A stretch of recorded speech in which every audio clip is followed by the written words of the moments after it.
Welcome to Professional Estimating. So estimating is something that we do, rain or shine. It is one of the most critical activities in the company, and it's the funnel of where all the sales and all the work comes from for the whole business. There is a process to it, and that is what we're going to be talking about in this video. So let's get to it.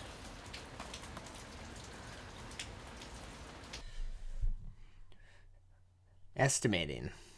So you cannot make a sale if you do not run an estimate. So this is about how to make an estimate and how to do it properly. So something that most contractors in our industry don't actually follow in sequence and leads to a lot of problems in the business. So this video is for, first of all, estimators, sales representatives, general managers, licensees, franchisees. Anyone who is interested in running a painting business needs to know this if they want to do it well and be able to scale their painting business and have a system that all the sales reps can follow and all the estimators can follow. So here's what we're going to cover. We're going to cover the purpose of having the estimate standard. We're going to talk about how estimating and sales interact, like what's the difference between the two of them. We are going to talk about the 3 C's of selling briefly. This is something that we'll talk more about in the sales training stuff. But just what are the 3 C's of selling and where does the estimating lie within that? Then we're going to go through the basics of just financial terms that you need to know in order to make sense of all the other stuff that's going to follow around how to actually complete an estimate, all the terms in detail, what they are. And then we're just going to do a couple estimates. So we're going to do some step-by-step practice estimates. And I'm going to walk you through how I go through everything in order and fill out the estimate sheet and ultimately calculate the price for a job. So estimating is not something that you'll get immediately. Generally, you'll go through a period where you're just doing a bunch of estimates, and you ultimately have to get certified in estimating. So we're going to get to that at the end as well. What does certification in estimating mean? So here's the certification part. So what we want is that within the company, everyone is able to basically do an estimate within about, even 8% is a lot different of a difference between people, but just to get the basic certification, you should be able to do an estimate within 8% accuracy of your training manager. And that goes for all the different categories. So when you do an estimate, there's different sections we go through, and we want to be within 8% on all the different categories, not just overall, because sometimes you could randomly just kind of find yourself getting the right price, but in the wrong order, and it was kind of an accident. So we'll go through these different parts of an estimate, and you'll be able to see how accurate you can actually be when you're doing these. I've done these estimates with people that have been doing it for a long time who follow the same system, and some of the time we get within a couple percent of each other, or even within 1% of each other, because we're so detailed and we use the same metrics, right? So that's what's the power of a good system. So the purpose of the standardized estimating system is to create a standard across the entire business that all the Colorcraft sales representatives can adhere to. Regardless of what city you're operating in, everyone can follow the same system and arrive at the same conclusions and the same prices. And that's what makes franchising so valuable, and so that's what makes it scalable, is that there's consistency across the board in all the different categories of business operations. And this is just one of those categories.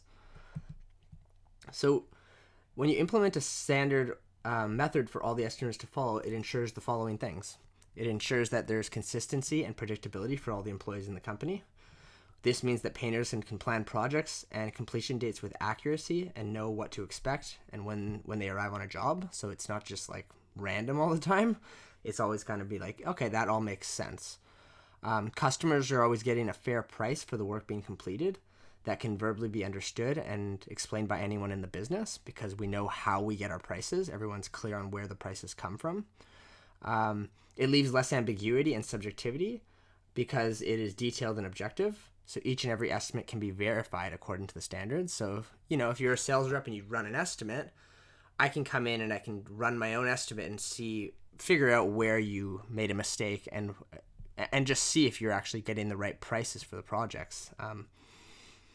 Number 4 is that it makes training new estimators structured and reliable. So it's easy to onboard new people to do sales and estimating because now we know what to do. We have an actual system to follow and get you certified. Number 5, there's a set understanding of productivity and budgeting for training and developing painters. Like I said, it's really important that people know what they're aiming for. So when you have a standardized amount of hours projects should take, painters can kind of gauge how they're doing and how well they're improving on their projects. Like, are they getting more productive as they grow and develop as a painter or a job site manager? And then lastly, we want to make sure we're budgeting really well. So that goes back to estimating and getting the correct prices on our projects. If we want to be able to afford the best painters, we need to budget to be able to afford the best painters, right? If you're wanting to pay your guys $30 an hour, all of them, and like have master painters, well, you need to actually have your estimating reflecting the actual wage that you want to be recruiting for, and that will move all the way down through your recruitment system. So we're going to go through all of that of how do you get your average wages and all the extra costs associated with that. So the difference between estimating and sales is the following. So estimating is a method we use to arrive at the correct price and charge rate given the market positioning that we're aiming for. So if we're wanting to be a high-end company and be priced at the highest level and our marketing is reflecting all that, we want to have an estimate standard that will get us the correct pricing to achieve that positioning. The estimate standard doesn't change. Once you know how you're estimating things, it won't change. There's going to be that consistency. And that is just about calculating numbers. Estimating is not about necessarily the sales. Selling paint jobs is the process of understanding the client's needs and presenting our proposals in a professional manner. So you're selling the estimate. So just to simplify that, an estimate is how do you get the price for the product, which in our case is painting.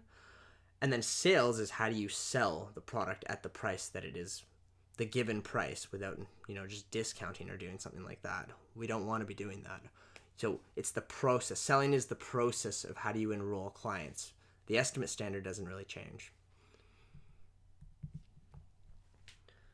So the 3 C's of selling is something that we'll cover in more detail in the sales side of things. But just to break it down, the first C is when you go to an estimate, one of the main things the client is really just feeling into is, do I like this guy? And this has nothing to do with really anything. They just either like you and you're charismatic and they just like your energy, or they don't. Like sometimes you could run a great estimate and be very professional and all these things, but someone's just like, I don't like that guy. I just don't like him. And there's a lot to that, but that's what character is, and it's one of the 3 C's of selling. Common sense of purpose. This is kind of in between of estimating and sales. Does they get my needs? Do they get my needs, problems, or concerns? This is what the client is really wondering in their mind. Do they understand what my project is all about? Are they on the same page with me? Now, that's important in sales, is that people feel like they're on the same page as the person who's potentially going to be doing the project with them. They understand what the project's all about. They understand your needs and your budget constraints. But you also need to know this in order to run an accurate estimate. You can't go and run a detailed estimate if you don't know all the details about the project. What is in, what is out, what is the budget, what is the product they want to use, what's important to this client, so you can run an estimate that reflects those needs. And the third C of selling is competence. And this is really hits home with estimating. Does this guy have the expertise and know how to solve my problem? And the estimate is a reflection of your competence. Do you know how to make sure you're budgeting for a successful project and putting the whole project together in a successful way? So in the estimate, you're really putting together the whole project before we even start the project. And from a sales point of view, you're really doing the sale before you even get the sale. Like you're starting to plan the project right there and then at the estimate, right? I show up for my estimates and I'm already planning the project. Okay, this is what it's going to look like. And that comes into the sales side of things, but I'm getting all the details I need to make sure I'm budgeting for a successful project. And I'm laying it all on the table and demonstrating that through my expertise. And that is what competence is a big part of being able to successfully have a good estimate is that, that's kind of the basis of it. So there they are. Character, common sense of purpose, competence. Do I like this guy? Does this guy get my needs, problems, or concerns? And competence. Does this company or guy have the expertise and know how to solve my problem? So if you nail all three of these, you are probably going to be selling that job. You're probably going to get the job. And there's competence. That's the one we're focused on here today. So key financial terms. Let's go through this one by one. So I know it might be simple, but revenue, this is the big one. When we're growing a company, it's the income generated from your normal business operations, including discounts and deductions. It's the top line item from which you deduct all of your expenses and get your net income from. In painting, we don't have, unless you're in commercial work, you don't have a ton of repeat revenue. But as you get into more of the commercial side of things, you get repeat revenue as you start building relationships with stratas and property managers.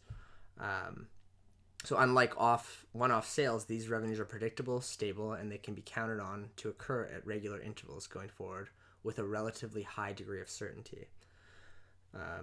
So in painting, this is cultivated through strong relationship building. A variable cost, or a cost of goods sold. So a variable cost is an expense that changes in proportion to revenue. So in the painting industry, this includes labor and paint. These are the two big variable costs.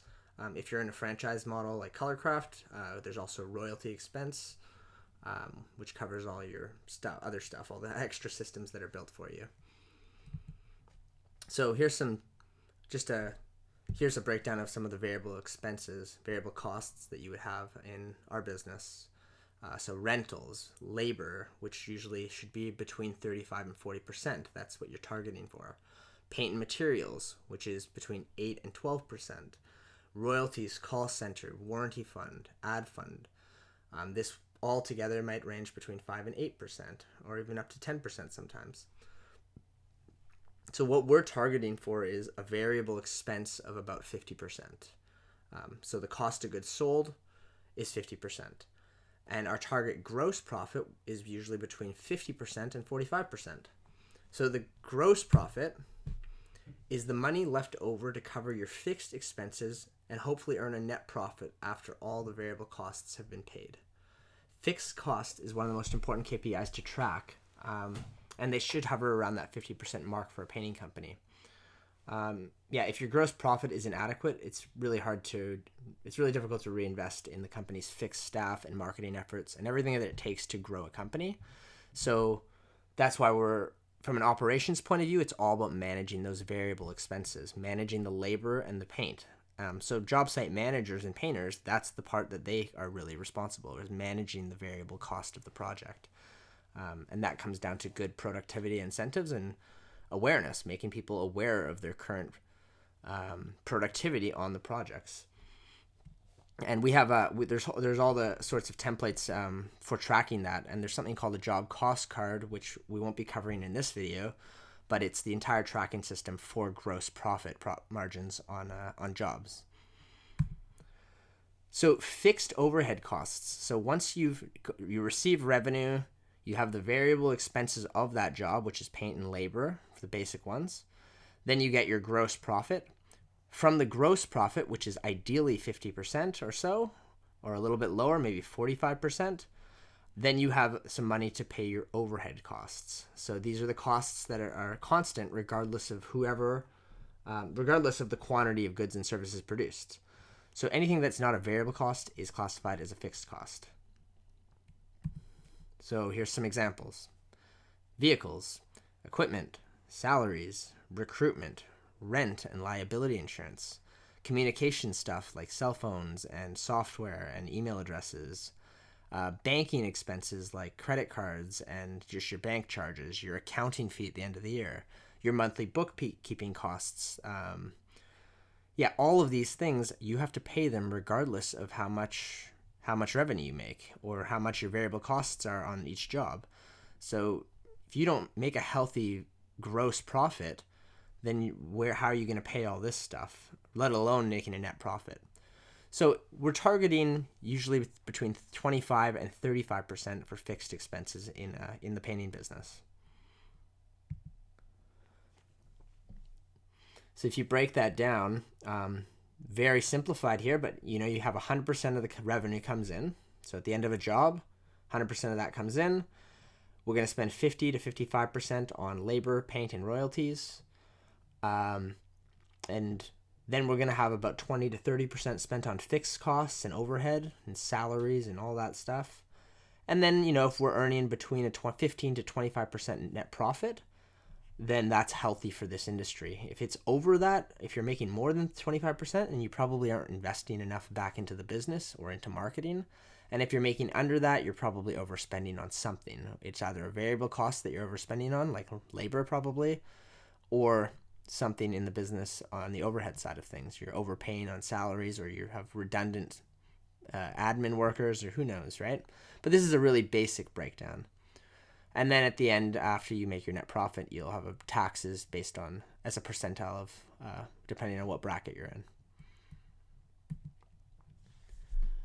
So the charge rate. So here's one of another key financial term. That's not part of the accounting statement, but the charge rate. It's the amount of money that the company charges the customer based on the budgeted hours for the project. The budgeted charge rate will vary from the actual charge rate based on the productivity of the project. The budgeted charge rate is calculated by dividing the revenue by the budgeted hours for the project. The actual charge rate is realized at the end of the project by dividing the revenue by the actual hours to complete the job. So it'll be easier to just do an example of this, show you. So the number of hours budgeted to do a job is estimated using the standardized estimating system. So once we got the price, we divide the total price by the hours budgeted, and we get the company's charge rate. So this is usually between 70% on the low end and 85% on the higher end, or $85 on the higher end, depending on the market and the project and the job. The effective charge rate is realized when a project goes over budget, the effective charge rate per hour goes down. So if you work more hours to get less revenue, then your charge rate to the customer ultimately went down. And when a project goes under budget, you spend less hours than you budgeted for, the effective charge rate goes up, which is good. You're being more productive, so you're earning more per hour. The whole team is, but also the company is. So for example, if you do an estimate or a job you book is $8,000, and the budget for that job based on the estimate was 106 hours. So if you take 8,000 divided by the budget of 106 hours that you did during the estimate, you get your budgeted charge rate. So this is what it comes out to. If you guys do the job on budget at 106 hours, it's going to be $75 an hour that you ultimately charged to the customer, which will include all of the stuff, right? That includes paint, labor, insurance, our net profits in there. All the money we need to pay off our fixed overhead is in there. So we're really targeting between about $75 and $80 an hour. And right now it's the year 2021. That's about what our charge rate is going to be. It might go up a little bit this year to about, closer to 80.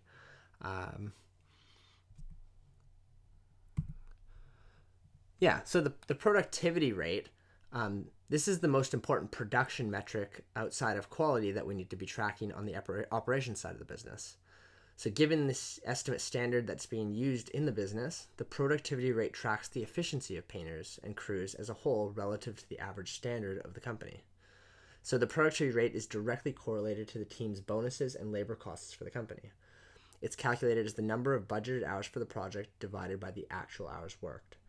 So in that example, we have the job price is $8,000. The budget for that job is 106 hours. So if we take 95 hours and we go under budget, now if you divide the 8,000 divided by 95, you can see that the charge rate, the actual charge rate, is actually increased. So we ended up making about $84 per hour that we were on the project, which is on the higher end, right? If our target charge rate is about $80, we're killing it. So we're now becoming more productive, which means that painters can earn more, or we can pay bonuses to the painters because we've already earned the money we need to make and protected our gross profit margin, right? We don't need to be making 28% labor. We can afford to either pay that back to the painters in bonuses, or if we're seeing this consistently from a painting team, we can afford to just give people raises. So depending on the culture you got in your business, but that's how we can track this stuff. So that same example, so if our budgeted hours for the job was 106 hours, the actual hours to complete the job ended up being 95 hours. So if you divide the 106 divided by the 95, you can see that we were 112% productive on the job. We went under budget by 12%. So another way of saying that, it's more tangible, is if a painter was making $25 an hour and they're actually showing that they're worth an extra 12, they're being 112% productive, realistically they were worth $28 an hour. Now if you reverse that and they were budgeted to do it in 106 hours and then they did it in 120 hours, it'd be the opposite. I don't know if you divide that, it would be like 85% productive. So it means that it's cutting into the gross profit margin. The labor expenses is higher than you budgeted for, which means you have less gross profit on the job and less money to contribute towards your fixed costs, your overhead expenses. Yeah. In other words, if you had paid them $28 an hour, you'd still have been on budget for your labor, you'd protect the gross profit, and the painters would earn more on the job. So, like I said before, productivity is tracked job by job using the job cost card tracker, which is in the resources, in the resource center. And this is an amazing tool that we'll explore in another video. So, labor rate, or the wage, or the average wage. Labor rate is the average wage of the painting team. So, a very simple example here. If you got 3 painters, or 2 painters and a job site manager who is also painting on the site, the painters are making $23 an hour, the job site manager is making $27. Add them all up, divide it by the number of people, you get your average wage. Fairly simple. But there's more. So the burden rate is the number of additional fees and expenses incurred per labor hour worked by an employee. So there's a little bit of extra cost for every hour someone works that we need to account for. Things like compensation, workers' compensation, or WCB in Canada, employment insurance, taxes, and whatever else. So in our case, the current burden rate we're using is about 15%. And that can vary from year to year. But to get our average actual wage, we need to account for the burden rate. So same thing, we do the average wage, which gives us $24.33 is the average wage of the team as a whole. We multiply the $24.33 by 15%, and we get our burden rate. So for every hour that each employee works, there's an additional $4.2 that has to be accounted for in the budget to make sure we're covering our costs when we do our labor expense, our budgeted labor expense. So take this a little bit further. So we get, same example, current burn rate is 15%, multiply it by $24, you get $4.2, and now you add those together. So $24.33, adding times 1.15 to account for burden, and then we get our actual wage, the average actual wage per hour worked on that job, on a job site. So this is the actual rate that we'll be using when we do estimates, right? And you can it varies year from year, but that's why you kind of have to just be aware of what everyone on the team is basically making. What's the average wage that we're going to be using? So I think right now, this year, I think we used about $28 an hour was our average. When you account for burden rate was the average that we used when we did our estimates. Here we're getting pretty close to that here in this example. So let's just assume we've done the estimate and we've realized that the job is going to be 114 hours to do the job. So to get our labor calculation, we just take our average wage, like we did in the previous example, multiply by our burden wage. In this case, so I think this is probably closer to what I did this year in 2021. If you add up the average wage on this particular team, painters making 24, other painters making 24, job site managers making 28, we get an average of $25.33. You account for burden rate, and you come out to $29.13 per hour worked on the job site. So if you multiply that by the budgeted amount of hours that we're going to be on the job, assuming that we hit budget and everyone's on budget, the total labor cost to the company is going to come out to $3,328.97. I like to be really specific when I do estimates, so I'll go all the way down to the cents. Now, paint calculations. That's the other variable expense when you're doing an estimate. So in this, we'll do a simplified, let's assume that we've run the estimate and we have come up with 24 gallons. So in the estimate, I'm going to show you how we get to the number of gallons needed. But in this example, to kind of prime you, let's assume we have 24 gallons budgeted for the project. And we'll use a simplified price for the gallons and for the 5-gallon pails. Usually you'll use your product pricing guide, or you'd call your sales rep, but you have a pricing guide with you at your estimate to get the exact prices for every product that you're using. But in this case, we're just doing a simple example. So if we have 24 gallons, we're going to get four 5-gallon pails, because they're a little bit cheaper than per gallon. So we get 4 times 195 for a pail, plus 4 gallons times $40 per gallon. We'd come up with $940 of paint costs. And let's say there's also an additional primer and extra supplies that we need for the job of $42. So we would get a total paint and materials cost for the project of $892. So, job price. So now we kind of have our 2 variable costs, and we want to get our job cost then, or our job price. So you take your labor plus your paint, and you'd get your total variable cost, or cost of goods sold, of $4,311. And if we're looking to get a gross profit of 50%, we basically need to double that. So that's the ultimate final calculation is super simple. You just figure out your costs for the project and then double it, and that becomes your gross profit. So now I know that I'm going to make about $4,300 of gross profit on the job, which will contribute to paying off my expenses, my overheads, and then ideally a nice net profit will come out of that.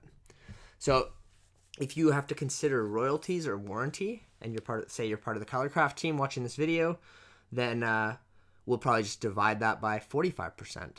And, you can see that the price goes up, but then we protected for any royalty or warranty fund expenses. So if we want to start building up a warranty fund for warranty work, then you would just divide it by 45%, and that protects that margin. So now you're going to still have that nice gross profit margin of 50%.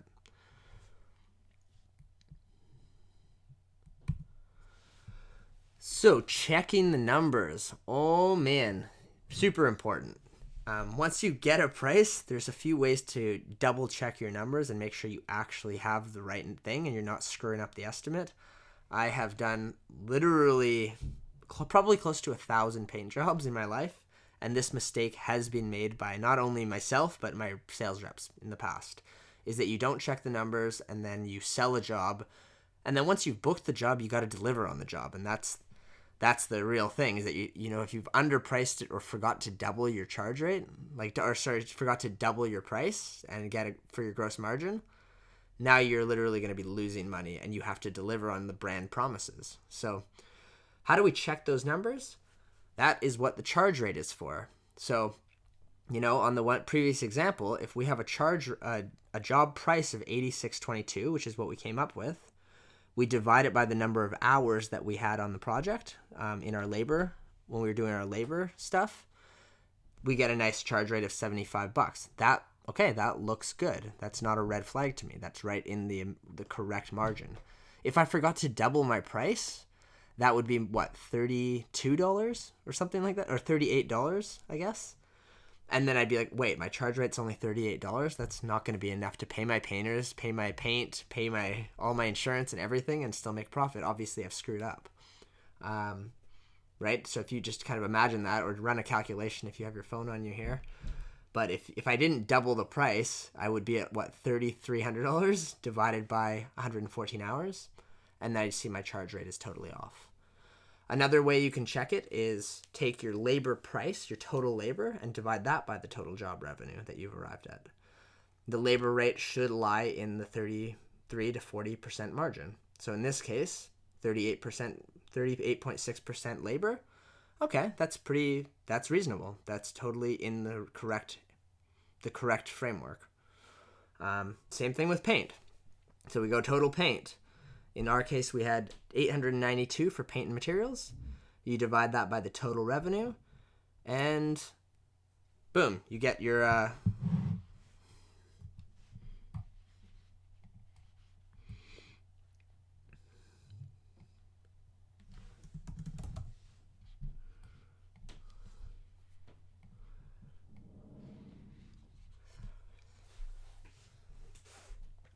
Okay, so checking the numbers. Oh man, I have many times forgotten to do this myself, and I have done thousands of paint jobs. Well, maybe not thousands, but I've definitely done at least 1,000 paint jobs, and I have made this mistake of not checking the numbers and then booking work that I have to deliver on now that's totally unprofitable, right? Because once you book the job, now you have to deliver on the brand promises if you've made the mistake.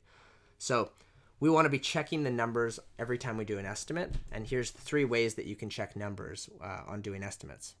So the charge rate now comes into play. Whatever the total job price was, so say if in our case it was $86.22, now we divide that by the number of hours we had for the project, and it'll give us our charge rate. So 75, that's perfect. That's right in the range, $75.45. If I had forgotten, let's say, to double my my price, like in the previous calculation, then I would have had a price of like $4,200 or whatever it was, and I would have taken that and divided it by my hours, and I would have had a charge rate of like $38 or something like that. Now, right away, I can see my charge rate's way too low. I'm not going to be able to make a profit off a $38 charge rate. Same goes for labor. You can easily just double check these numbers to make sure the percentages all line up. If your total labor is $3,300, which it was, if we divide that by our total revenue that we quoted for the job, we can see that we get a labor rate of 38%. That is 38.6%. It's right in the target of between 33 and 40%. So I'm okay with that. That looks good. Same thing. If I had forgotten to double my revenue or to protect my to protect the gross profit, then it would have been the labor would have been like 70% or something ridiculous, and you can't make money on that, obviously. You can also check it through paint. So you take your total paint and materials cost, divide that by the job revenue. In this case, the paint rate came out to 11.39%. Once again, that's right in the target. I'm okay with that. And once you look at all these numbers, you can always wiggle your total price around a little bit just to make sure, if you want to raise it a tiny bit or whatever. But ultimately, if they're all in that range, you've done an accurate estimate, and it's time to go present that estimate. So a little caption there. Trim jobs are usually a lower paint cost, and stucco is usually a higher paint cost. So I wouldn't be surprised if this estimate was for a stucco house. Whereas if I was doing an estimate for a trim job, my paint cost might be more like 8% of the revenue. So what if one of my ratios are off? So you've made a mistake in your estimate, and you need to review the rough estimate form for your miscalculation. So you could have used the wrong labor rate. Maybe you forgot to add the burden rate to your labor rate. Maybe you forgot to add up a line item on your estimate sheet. Or you forgot to double your final variable cost by 2 or divide it by 50%, which is the one I was referring to before. Or you miscalculated paint cost or forgot to add soft supplies and materials, right? So all these different things. But if you have made a mistake and your check measures are not adding up, you got to go back and review your estimate and figure out where you screwed up. So, how do we get the hours and the number of gallons? Right? So we're referring to hours and numbers of gallons there. We just kind of grabbed those numbers out of nowhere. That is what the estimate is all about. So we need to run a detailed estimate using the estimate standard in order to figure out what is the number of gallons that we need for the job and the number of hours that the project's going to take. So estimating in simple terms is about calculating the hours and the number of gallons so that we can figure out the correct and fair price. So this requires the taking of measurements. What is a fair price? Fair is when the client gets a great paint job, the painters are able to earn a good wage, and the company is able to make a nice, healthy net profit. So we want to be methodical masters. I know when I was, I guess, about a decade now, one of my first coaches that I ever had in business. So like right when I started in business, I immediately was assigned a coach because I started with in the franchising world. And the coach I had, who ended up becoming one of my best friends, is he still is to this day, just like he's very systemized in everything he does. And it really rubbed off on me of just like it makes a lot, being really systematic and organized makes a lot more sense, especially in the business world. So, and now he actually runs a multi-million-dollar coaching company specifically for home services and like construction and stuff to help people systemize and scale their business. But yeah, it's important that estimates are done methodically so that you don't miss anything. So generally your estimates will take you about 2 hours. This is to complete the estimate as well as do the sales side of the project. When you're starting, it'll probably be like an hour to run your estimate, just the numbers. As you get faster, I'm down to probably like 10, 15 minutes to run an estimate on an average project. And this allows time for setup, rapport building, estimation, and the presentation. So like the full 2 hours there. So the first step when you're doing an estimate in the full process is to walk through a property with the client, understand in detail what's included in the project and what is not included in the project, and what's important for the potential client if you were to complete the project for them.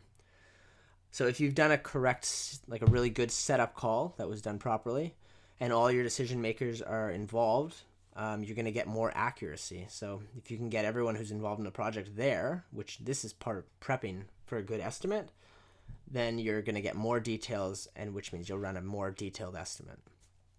So once the scope of the work has been confirmed in that first walk around with your potential client, you can do a second walk around without the client where you're just basically grabbing all the numbers and calculating everything and just going through the rough estimate form with your estimate guide. And you can just, I still use the estimate guide today because sometimes I forget the exact rate that I'm supposed to use for something that doesn't come up all the time. So the purpose of the estimating guide, which I'm going to show you, is to create a standard across the entire business that all the sales professionals can adhere to. So it doesn't matter what city you're operating in, you follow the estimating system. It's a step-by-step system to account for all the areas of a project and ensure that the correct price is presented to the client. So you want to follow it every single time. You will, like I said, you'll get much faster at running these estimates over time, but you never want to skip the steps and not use the estimate system for the sake of speed or thinking that you know it like by eyeballing the project based on experience. I see people doing this all the time, and it just doesn't scale if you have everyone doing it. And if you're the leader of the company or you're the leader of the sales team or the estimate team, and you're starting to skip those steps, everyone else is going to follow suit, and you lead by example at the end of the day. So let's do an example estimate. That was a lot of information. If you want to take a break right now, this would be the time to just pause the video, take a quick bathroom break or whatever, and then let's do an example. All right. So when it comes to estimating, there are 3 types of measurements that we will be taking when we complete a quote. So like for things like trim and like gutters or like downpipes or stuff like that, we need to take the linear feet. So linear is the length of an item in feet. The other type of measurement is area, which is the square footage of an area. This is calculated as the length times the width, and we do it in feet. So our estimates are done in feet. Chunks is the other way that you will take measurements, and this is when you just count the number of something. So, if I go and there's 10 windows on the front of the house, I just count them all up. So I'm not taking linear footage, I'm not taking the square footage, I'm just counting the number of that type of window. And there's boxes for all the different types of windows and sizes of windows. So for larger measurements, it's better to break it out into smaller sections, and you'll kind of just list the measurements on the side of the estimate sheet and then write the totals in the boxes corresponding to the type of area or material that you're kind of quoting for. All different, there's different types of windows, there's different materials of larger areas like stucco versus wood paneling, and they all have their own different rates and amount of time that they take to paint. So once the totals of each of these items have been recorded, they're divided by their appropriate rates. And this is the number that is recorded in the hours. And I just follow it to the decimal, and we're just trying to get to the correct number of hours for the project that is standardized and realistic for any average painter. So let's review the rough estimate form. So this is the rough estimate form. So you'll have a whole binder of these, and I like to complete my estimates by hand. And then, once you actually have the estimate, you can record it into the software later for when you're presenting the quote. But just doing it by hand can be helpful. For this example, we're actually going to use the digital estimator that I'm just going to go through, but it's the same thing whether you have printed version or digital. But you can see here it's all broken down by the sides of the house, the front, the right, the rear, and then there's columns and rows for all of it. And there's 5 sections. So there's the preparation stage of a project, so getting the siding ready and doing the prep work. Then we have to figure out the siding, how much siding is there, and this is done in square footage.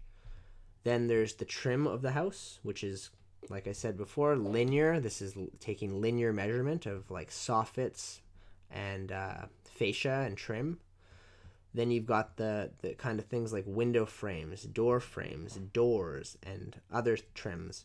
And this is just chunks. So you're counting the number of each of these things. So like we got 50, why don't we go through a few of these? We got 30-minute prep spots, 20-minute prep spots. Actually, we're going to go through this when I get to the estimate guide in a second. But each of these line items is described in detail. What is it? So that when you see something, you can kind of refer to the estimate guide on figure out which kind of window this is or what type of siding this is. Is it an easy siding, a hard siding? Same with doors, right? Is this a 20-minute door or a 45-minute door? Maybe it's a garage door. It's an hour and a 15-minute door. How long is this going to take for the painters to complete? And we're just filling in the boxes one by one. So then there's a cleaning section and a safety and miscellaneous section, and then an overall safety and cleanup section. So there's 6 sections in total. And we do one side of the house at a time. You're staring at the front of the house and you add up how much prep there is, add up how much siding there is, add up all the trim, add up all the window frames, the doors, the other stuff. How much cleaning is there going to be? Is there any weird ladder placements and things that we're going to have to, hard obstacles we got to deal with? That's what this part here is all about. Once I've got all my calculations for the front, I'm going to move to the right side of the house and then do it again. Then again on the rear, then again on the left. And then once I have all of this filled out, I can get the totals for each one of these rows. And then once I have that total area, I can multiply the area by the rate. So the rate is just how much you can do it. So if I have a 500 square feet of hard roll siding, this tells me that I can do 110 square feet in an hour. So that gives me the number of hours it's going to take me to do a coat of. So if I've got 500, it'd be 500 divided by 110 square feet in an hour, which should bring me to like 4 hours or something like that. Yeah. Anyway, we're gonna calculate all that out, come up with our first coat. Second coat is always 70% of the first coat. So let's just say this came out to 4 hours for the first coat. I would take 4 hours, multiply that by 70% to get my number of hours for the second coat. You add those two up, and you get your total hours right here. So once I have the total hours for each one of these rows, these line items, right? All my 20-minute windows, all my 30-minute windows, I'm going to add everything up, and I get my total hours for the project. Once I have the total hours for the project, like we discussed before, I'm going to multiply that by my average wage that it costs for every hour that I have a painter on site. So that accounts for the average wage plus the burden rate. And that gives me my total expense for labor right here. That total expense, if we switch over to the back of the page, I would be able to record now my cost of labor. The next thing that I'll have to, right here, sorry, this is the full second page. So cost of labor would go here, and then now here I have my paint calculator, so calculating the cost of paint for the material and paint and materials for the project. And I can get all the numbers that I need and square footages for different areas of the house from this first sheet, right? So say I did if the area of the home right here was the siding or the stucco of the house, I'd write stucco. I'd take the appropriate rate from the estimate guide, and I'd put in the appropriate rate. So if I can do 350 square feet in and out, or 100, this is the amount of spread of the paint. So yeah, if I have 1,000, I'm just totally throwing numbers out, but 1,000 square feet of stucco, and I know that the paint spreads onto the wall at 300 square feet per gallon of paint, then I would take 1,000 divided by 300, and it would give me the total amount for the first coat.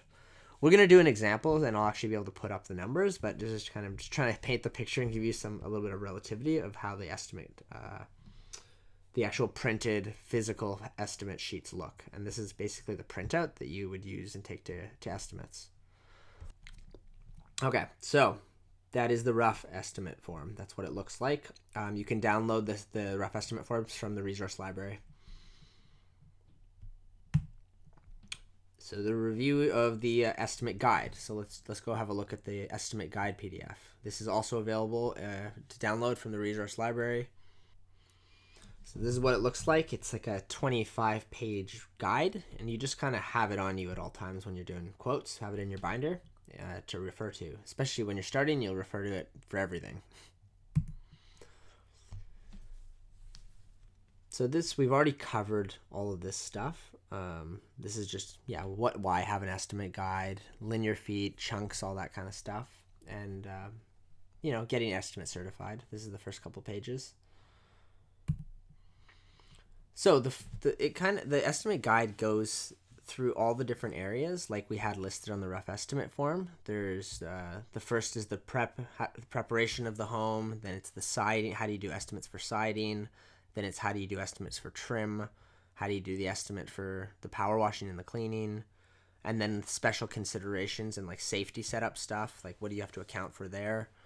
And then ultimately the setup, the add-on for setup and cleanup time for a project, which is, we'll get to it, but it's 10% of the total before that.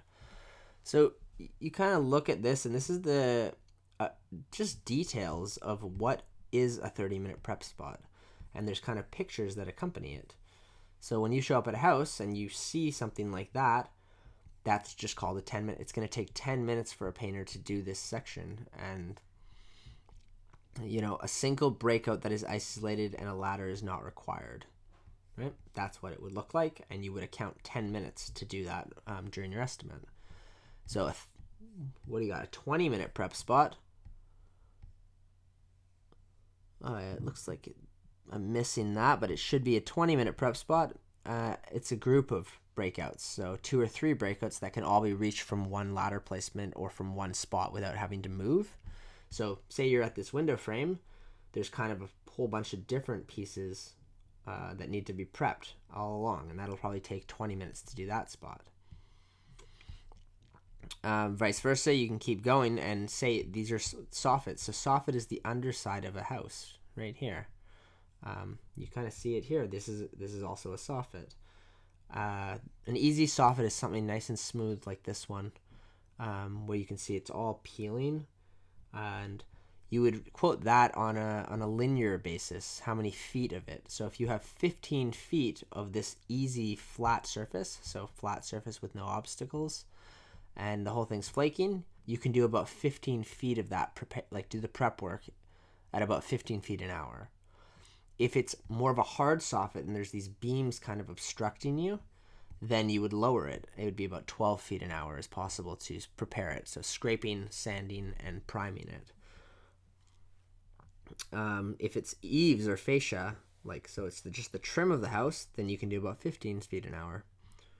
And, it keeps going on and on. You'll want to, review this and read this in detail. I won't read the whole thing. But you're kind of trying to figure out what is the appropriate amount of time, which one suits what I'm looking at best.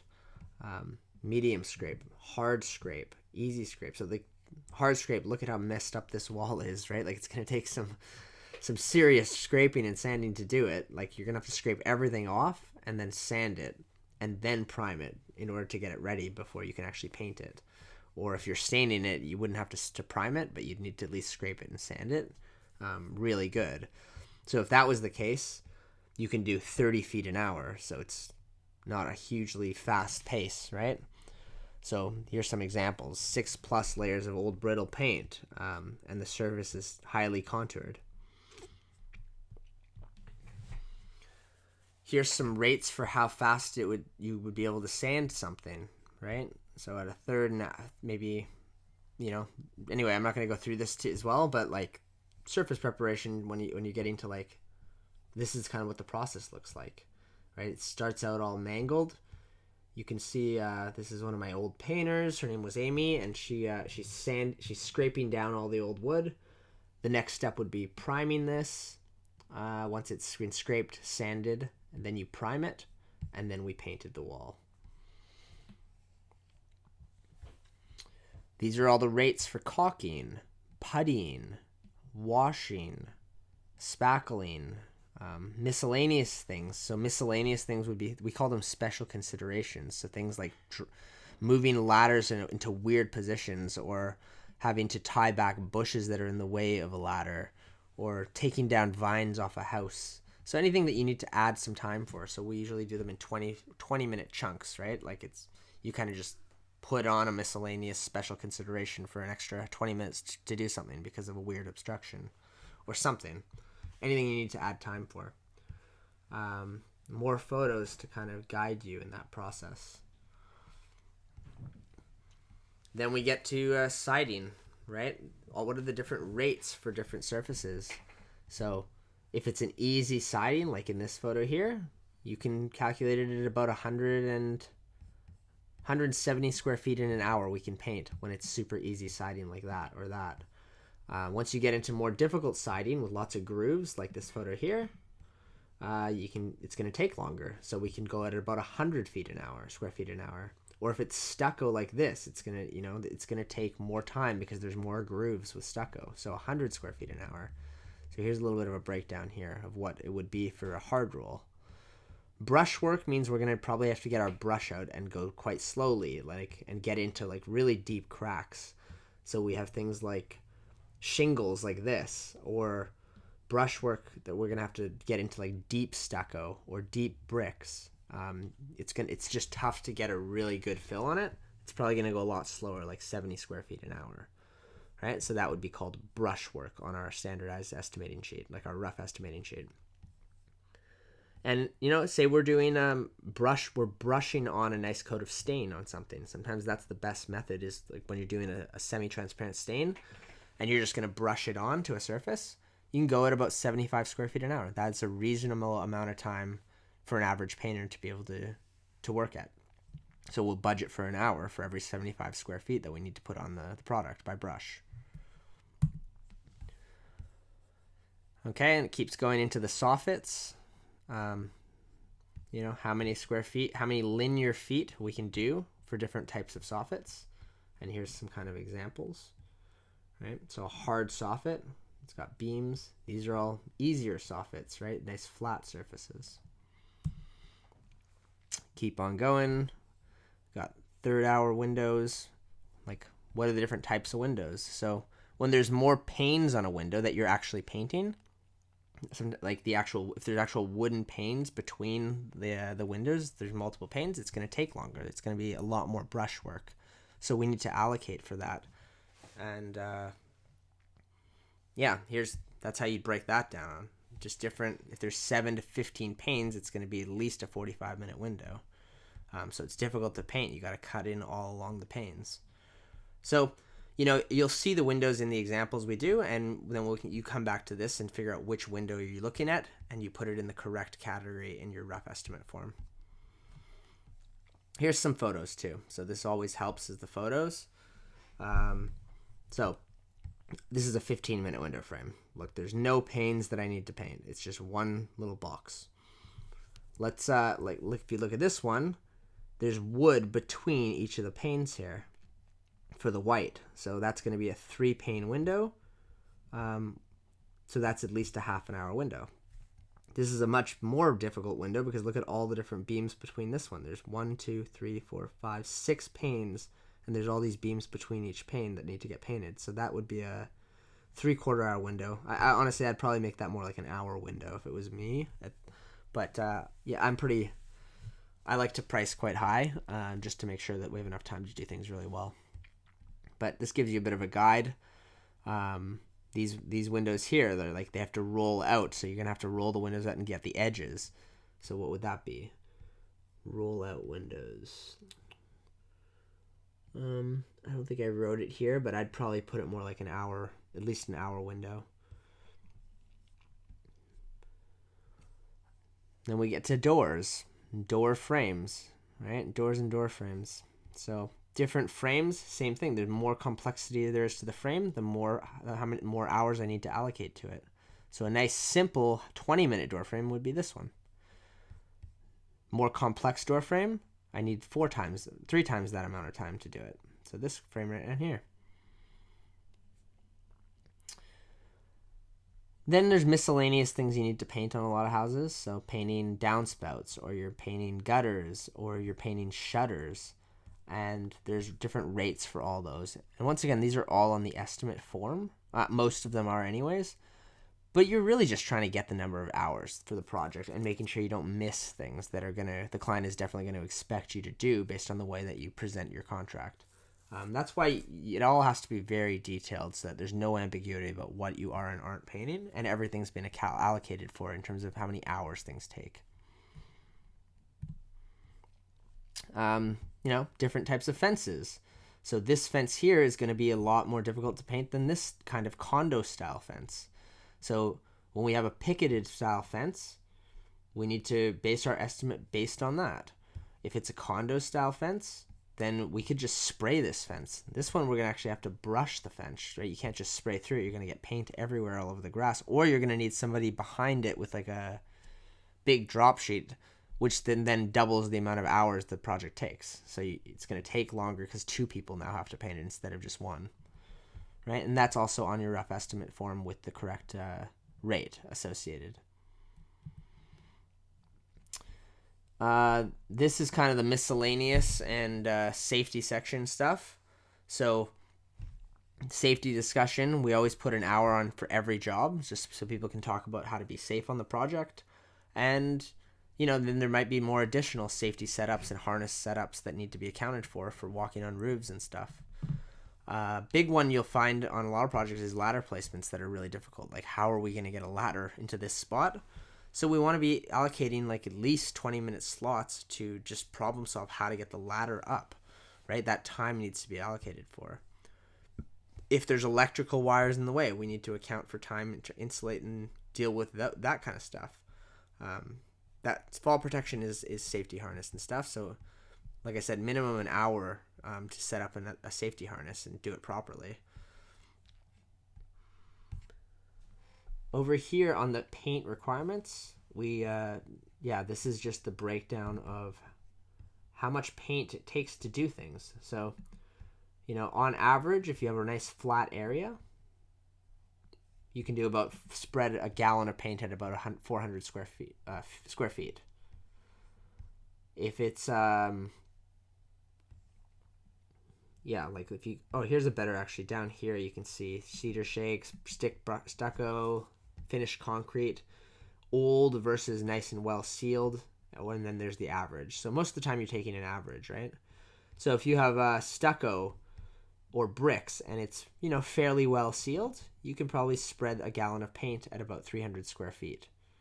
So these are the rates that we're going to put into our estimate sheet when we are doing the paint pricing.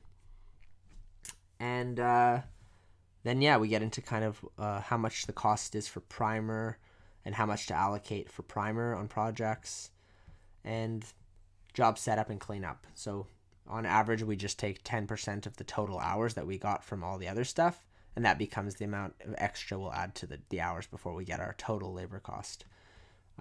Second coat is always 70% of the first coat in terms of hours, but also in terms of paint.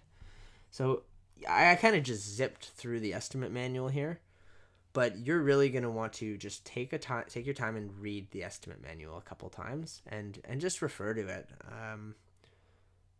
Yeah, that'll ensure that you get things right. The rough estimate form makes it really simplifies everything, but that's how the two are linked, right? The rough estimate form is just based off of the estimate guide that we're looking at right now.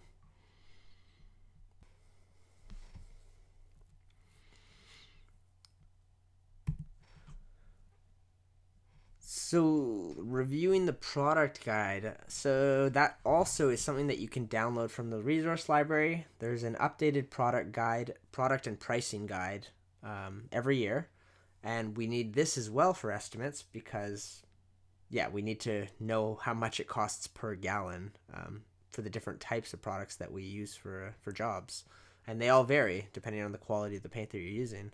So I'll kind of show you the basics of the product guide as well. So here is the product pricing guide. So it's just a breakdown of some details about all the products and the price per pail versus the price per gallon. A pail has 5 gallons in it, and you'll get a little bit of a discounted price on it. So once you know how many gallons you need total for each surface and each type of paint, then you can see if you can go with a pail or not. Sherwin-Williams is our core provider that we're building a relationship with, our core partner, and you'll want to have a really, if you're on the Colorcraft team, you're going to want to develop your relationship with your local sales rep who, gives you deals, and they give us better pricing every year because we do so much volume with them. But here's kind of in order the different paint products. You got A100, which is a good product, but it's the lower end of Sherwin-Williams. Super paint here, it's $185 a pail, $40 a gallon or so. And this is accounting for PST, and you're not including GST. The next product up would be this one here, which is Duration. That's kind of the high-end brand and what I usually try and upsell people into. That is $180 a pail and $55 a gallon. Resilience here is the next one up, and that's more of a paint that you use in high moisture or just kind of start of season or end of season because it deals really well with higher moisture in the air.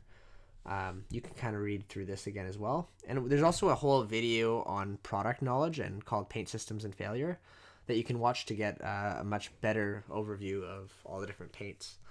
But whatever you decide on with your customer in the estimate and what their needs and concerns are, if they're a high-end client and they don't mind spending the extra money, I'd upsell them into Duration. I'd just go directly to Duration and price everything at $55 a gallon. Or, if it's a bigger project, $180 for pails. Then there's Porch Enamel, and then you got Benjamin Moore. There's pricing, because we do use Benjamin Moore paint quite a lot. And, they have Ben is their lower-end brand. Then they've got Regal and Aura, and they even have a specific door paint called Grand Entrance, Aura Grand Entrance, and they only come in gallons, so it's pretty expensive per gallon. And then they have stain products, which I love these stain products. Arbor Coat, which is an incredible solid color stain all the way down to translucent stain. And I cover that in another video, like I said, where we talk about the differences between all these. But this is your paint pricing guide, and depending on what you come up with in the pre-estimate stage with your customer on what products you're going to be using for the project, then you can refer to this during the estimate and get your prices.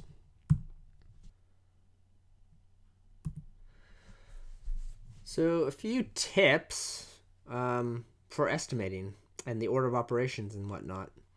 So first thing you're doing is gather the numbers for one side of the house before moving to the next side of the house.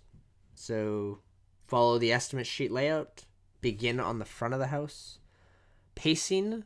This is how you get the linear feet when you're walking across. Just to get the number of feet on a house. In terms of the vertical, not the vertical, sorry, the horizontal, but it's one step is generally about 3 feet. You might want to measure this yourself when you're starting, but eventually you'll figure out what your pacing is. But for me, it's about 3 feet per step that I take, just a normal regular step. On average, a one story on a house is 10 feet. That's just a good benchmark. If you're ever looking at a door of a house for reference, a door is about 7 feet on your average house, like a garage door or something. Not a garage door, but like just a standard door on a house is about 7 feet, if you want to use that as a reference. And second coat for a house is always 70% of the first coat. And that goes for paint as well as for labor hours. So those are just some tips to remember, and just to remind you. I think I've mentioned a bunch of these already in the video, but some reminders. Oh, there it is. 3 feet per step. So for calculating the labor hours, that's the front of the estimate sheet, the rough estimate sheet. So you can kind of see it there again. So we'll refer back and forth from this when we do the practice estimates. So this is the step-by-step. So how do we get those labor hours? That's what we're after. So step 1, we add up the number of prep spots. So how many 10-minute prep spots, how many 20-minute prep spots, how many 30-minute prep spots, and once again, refer to your estimate guide if you're not sure. So we start on one side of the house, so the front of the house, and we get all the prep spots. How many are there? We fill that into our rough estimate sheet. Step 2, we add up the square footage for each of the types of siding. So if maybe we have stucco on the front of the house, and then we also have wood siding. Maybe there's different colors for each of those. So we would add up the square footage for each of those things. Put that on our rough estimate form. Step 3, we add up all the trim. So how many linear feet of soffits? How many linear feet of fascia? How many window frames? For the various types of window frames? 20-minute frames, half an hour frames. How many door frames for each type of door frame? How many doors for each type of door frame? Any other trimmings, things that we need to account for. Take all those, put them into your rough estimate form based on the estimate guide. Step 4, use the square footage from your siding calculations to get your power washing calculations. So this is a really easy step. You can just take whatever your square footage was.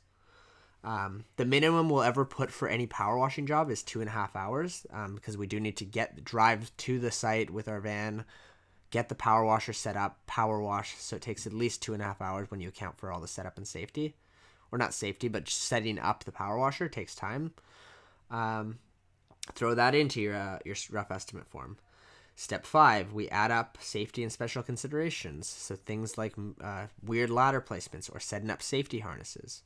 How many of those are there on the front of the house? Put that into your rough estimate form. And we just repeat this process on each side of the house. So the right, the back, and the left. And fill in all these cells on the rough estimate sheet as you go. So I'm going to do this with the digital estimator, but when you're at a house, you can actually you'll have a physical rough estimate form in your binder. And you'll repeat this process until you have everything done, all 5 first steps done for each side of the house.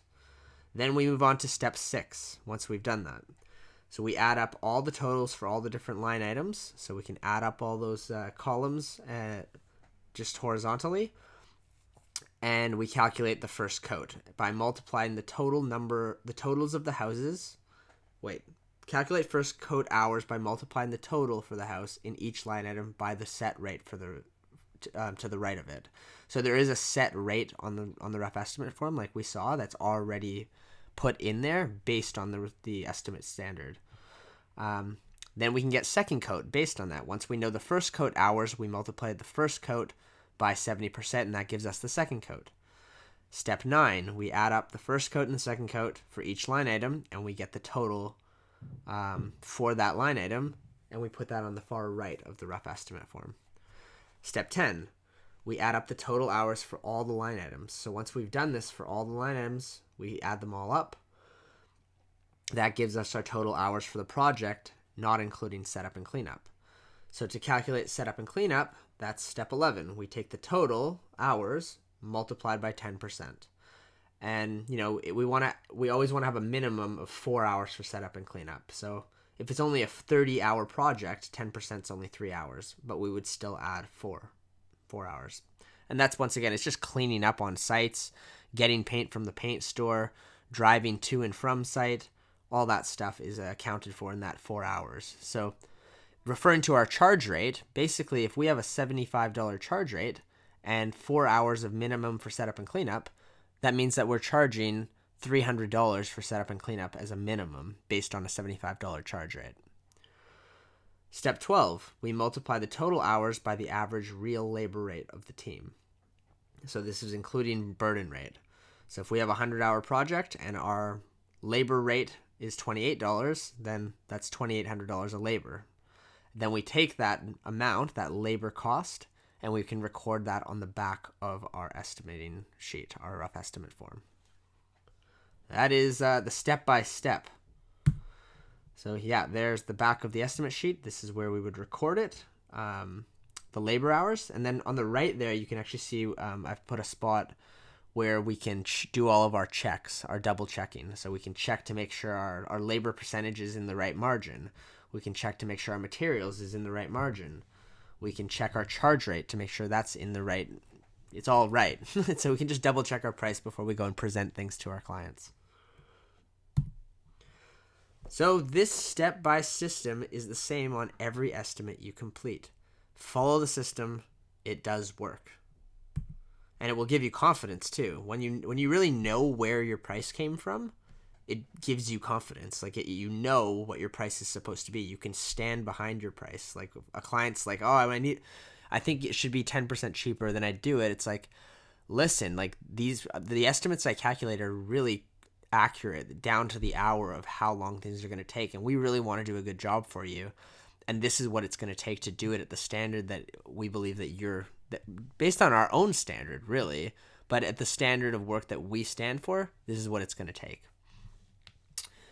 This back piece here is the paint and materials part. This is on the back of the estimate sheet.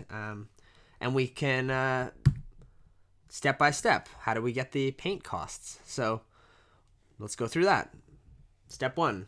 So on the back of the sheet, fill in all the areas being painted. So if you got trim, stucco, and a fence, right? You'd fill all that out in the area of the home back here.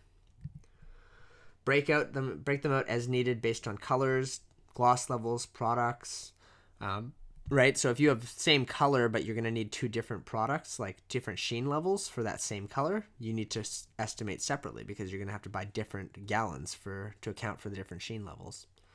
Step 2, you can record the linear or square footage for each line item by taking it from the front of the estimate sheet. Step 3, use the estimate guide to get the appropriate rates of spread for each of the surfaces being painted. So that can be found on page 25 of the estimating guide. We need to know the right rate. So if it's a stucco surface, how many square feet can we get off of 1 gallon, right? So if it's 300, you'll refer to your guide and you'll have to look at the wall and kind of determine it. But, if it's a reasonably sealed wall of stucco, that's a 300 square feet per hour. That's how much I'm going to get out of 1 gallon. So if I've got 1,000 square feet of stucco, and I know I can get 300 square feet per gallon for 1 coat, then I can do the math and calculate it. Step 4, refer to the product guide, record the appropriate pricing for each paint being used into the appropriate line item. And remember that 5-gallon pails are discounted. You can apply the discount, which is a bit better than doing single gallons if you're buying more volume. Step 5, calculate the number of gallons needed for first coat by dividing the total square footage by the area rate of each surface being painted. Step 6, calculate the number of gallons needed for second coat by multiplying the first coat by the number of gallons by 70%.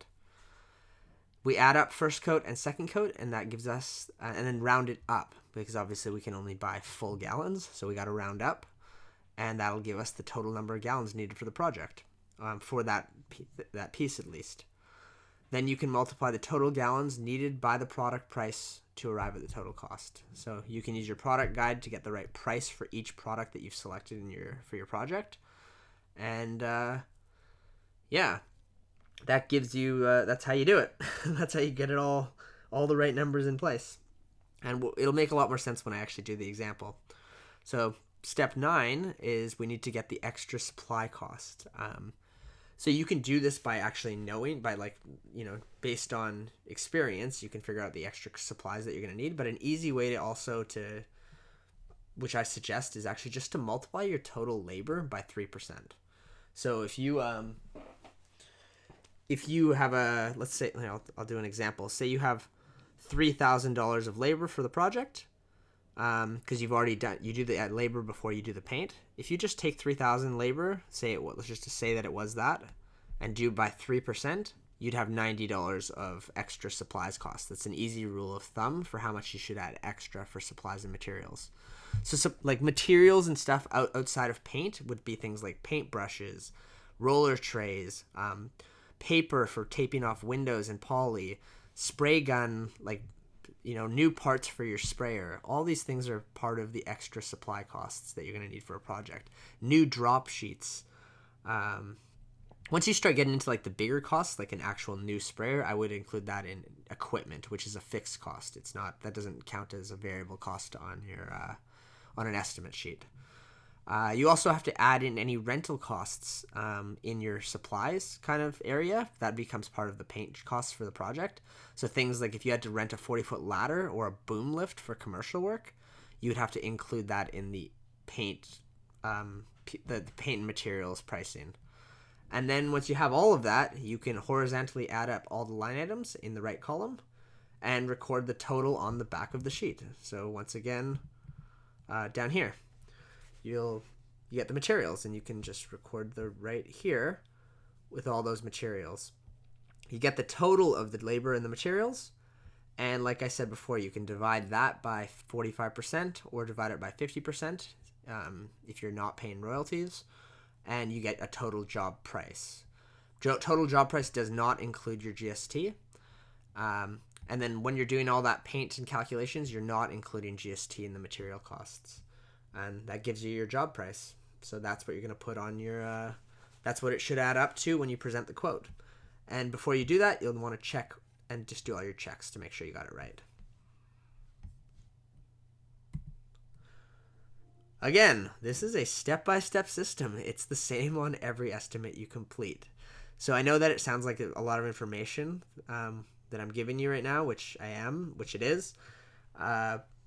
It really becomes simple because it's always the same. So you will just kind of get this super it'll become very intuitive and easy and fast because it's always just the same system. Follow it. It works. I've been using it for over 10 years and I've done real good. So it's good. So let's do a simple example. So the sales representative comes in, says, so tell me about the project details. Well, I need to do all the wood siding, all the window frames and door frames, the front doors and the back door to the basement. Leave the chimney off, and let's do all the gutters and the trim, same color. Don't worry about the garage door, the rear deck, and the soffits. We don't need to do any painting on that. Okay. Any specific products you want to use? We work in partnership with Sherwin-Williams. Whatever you think. How about the colors? The same thing? Do you want them to change? Do you want to change the colors, or? I think we'll be changing the colors. Yeah. Okay, and lastly, do you want to go with the satin or semi-gloss on the trims, doors, door frames? It gives it a little bit more shine and makes it easier to clean. Yeah, let's do that then. Okay, cool. I'll get to it. So right away, we know these are some of the products we're going to use for this project. So with something simple like this, where the client's not specific, I'll just quote it for super paint for the siding. So for the wood siding. So that's Sherwin-Williams is the supplier. The product is super paint. This is an acrylic water-based paint. quality level is in the mid-range, and we're going to use this for the wood siding. And for most sidings, you're almost always going to go with flat unless the client just asks you otherwise, but usually it's flat for most sidings.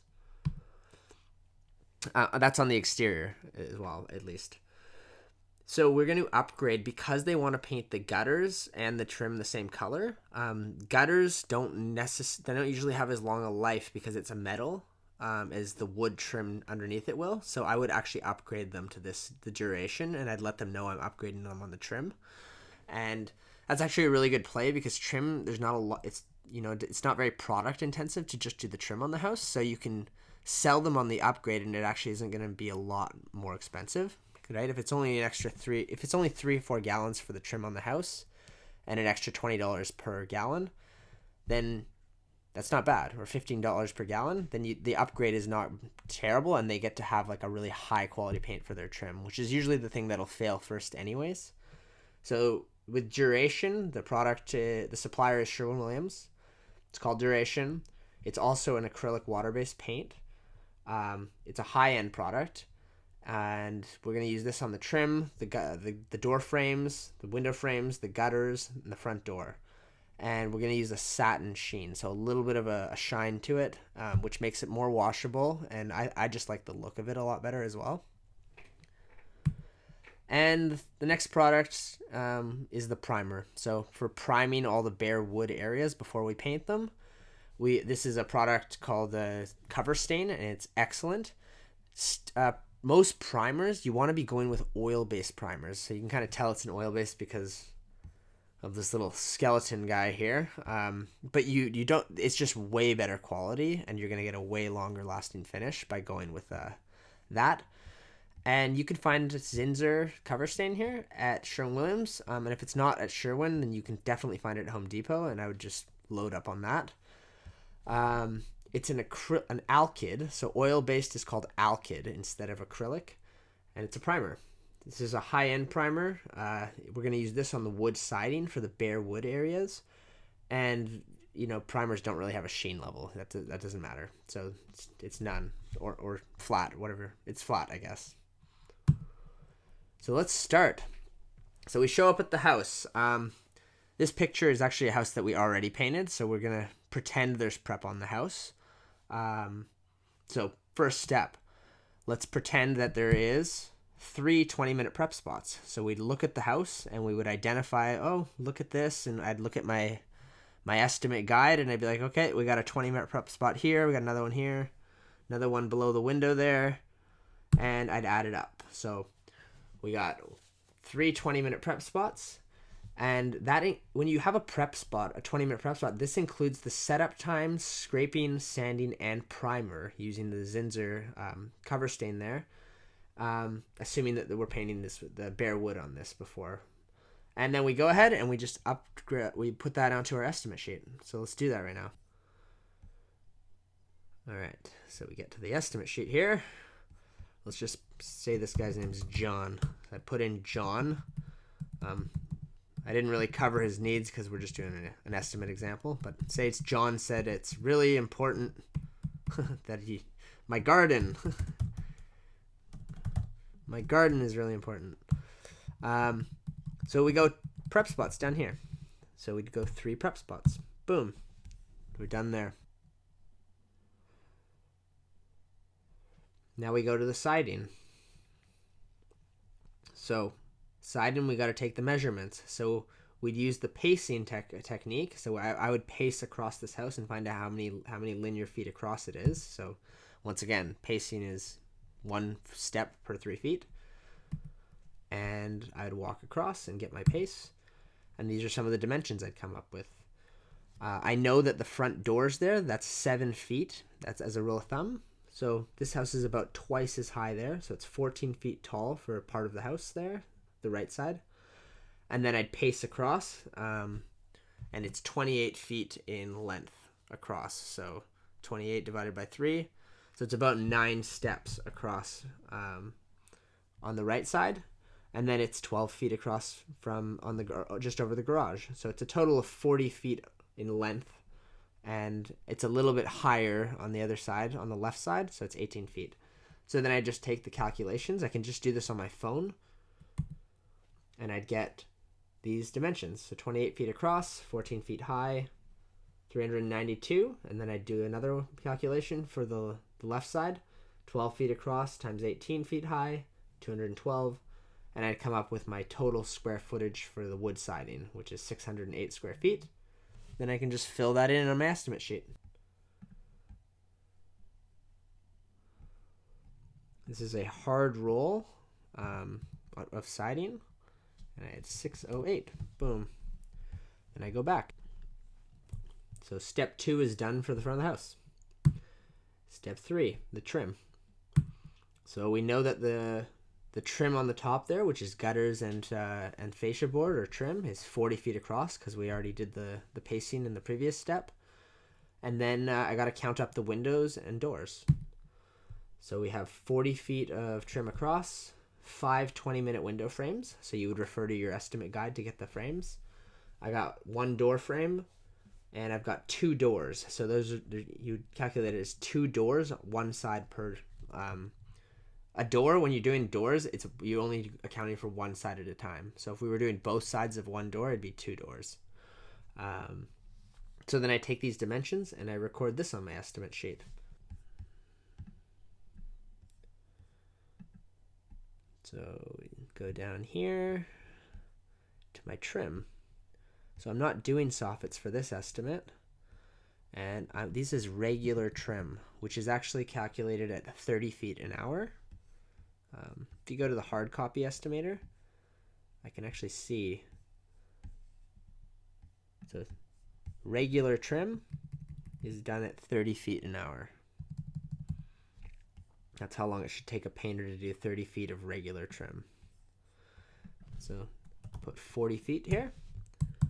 We got 5 regular window frames. We have a 20-minute door frame. And then we got 2 30-minute doors. Sweet. Next step, power washing.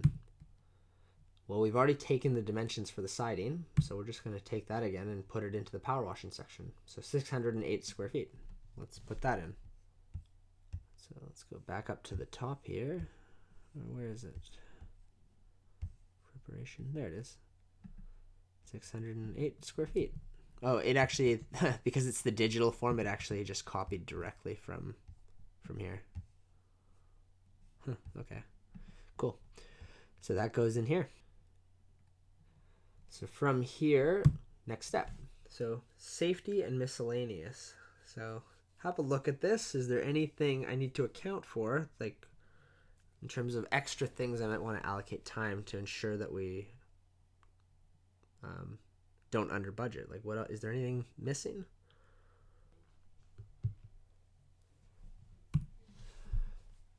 So right away I'm going to record 1 safety and setup for just general safety and setup for this project, and I'm going to account for an extra 3 20-minute special cons for just simple things like removing these little numbers. I want 20 minutes allocated for that, and then I want another 1 for each of these door handles. I'm going to have to take those off in order to paint the doors. So those are special considerations I got to account for. And that's all I would need there. So 3 special cons, 20-minute special cons, so 1/3 of an hour, and 1 safety setup. So we'll put that in. Go down to the bottom. All right, and here they are. So safety discussion, we'll put 1 hour in as a minimum for the project. And so special considerations, we'll put 3 in for just removing the numbers and all that stuff. And then we're done for, that's it for the front of the house. All the numbers are in. All right, so we can move on to the next side of the house now. So we repeat this process on all 4 sides of the house. So here is the right side of the house. I'm looking at it from the back of the house. So step 1 is prep. So I'm going to make one up here, but assume we have a 20-minute prep spot. Again, we go to our rough estimate form and put that in. 1 20-minute prep spot.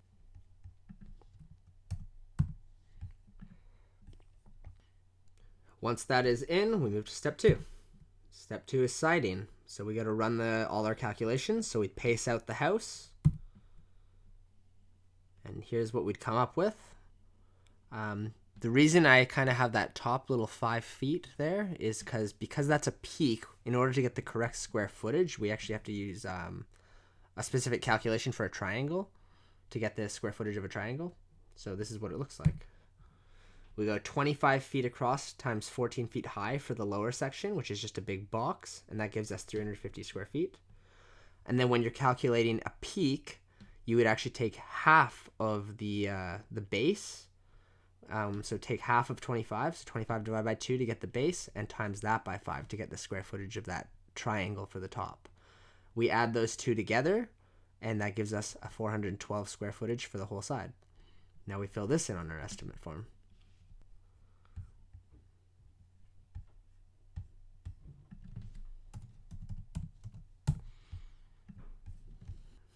Okay, so we go back. Step 3 coming up. Here's just the area of a triangle. So how do you get it's half of your base times height. So you can almost imagine as if you flipping the triangle over, you'd make a box, which would be about half the size. Then you come to step 3. So we do the trim for this side. So we get 15 feet across. You can kind of eyeball this a little bit, or you can kind of take, if you know that the bottom is 25 feet across and then it peaks up, you can also just calculate that using the trigonometry. But you get 15 feet across, about 15 feet, giving us a total of 40 feet of trim and gutters on this side. There are no window frames, there are no door frames, there are no doors, and then we fill this in on our estimate sheet. So it's really just 40 feet of trim.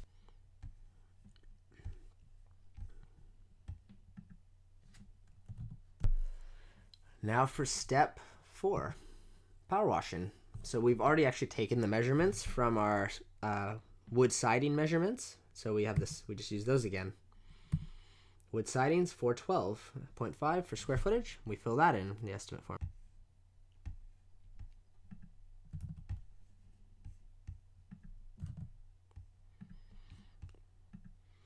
Step 5, so safety and setup. So have a quick look here. Do you see any obstructions or things we might have to take down, or whatever, anything that we might need to allocate a bit of extra time for? So do that right now. Just have a quick look. And here is what I see. I see a special con for taking down each of the downspouts. So there's a downpipe over here. There's a downpipe over here. We're not painting the downpipe, so we're actually going to have to take these off. There's little brackets where you can unscrew them. So I would actually take these off, and we need to put them in the grass and just label them so that we know where to put them back. And that's about 20 minutes per downspout to take off. One here, and then there's also this shed in the way. So we're gonna have to put a ladder on the shed, which looks really easy to do. But we do have to put a ladder up to the shed to put another ladder on the shed, which I'm going to consider that a 20-minute thing to do. So we have the removal of each of the downpipes, 20 minutes, two of them, and then we have the shed in the way. So we'll have to set up a ladder on there and secure it. So I'll add this. We have 3 special considerations.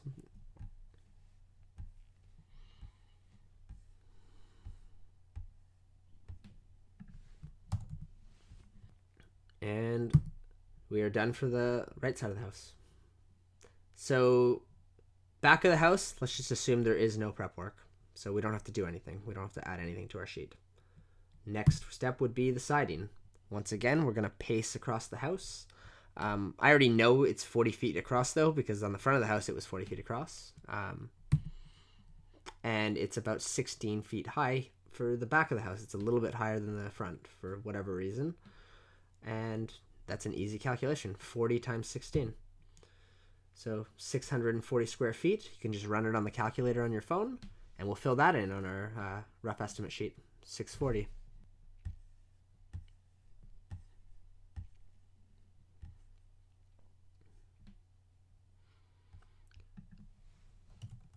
I'm just going to fill in right away because I know it's going to be the same here for power washing. So 640 for power washing. And go back to my estimate sheet. Next section, step 3. So the trim, I know it's 40 feet across for the trim and the gutters. And then I've got all these windows, which based on my estimate, the estimate guide, those will all look like 20-minute windows to me. You could even maybe do those as 15-minute windows. I've got a door and a door frame. There's the basement door that the client wanted to include. They didn't mention this top door here, so I'm going to leave that off. And this is what this looks like. We got 20 feet of trim and gutters, just regular. Window frames, there's 9 20-minute window frames. You could maybe pass those off as 15-minute window frames based on the estimate guide. 2 door frames, but only 1 door, which is a 30-minute door to do for first coat. Fill all this in on your rough estimate form. So 9, 2, and 1.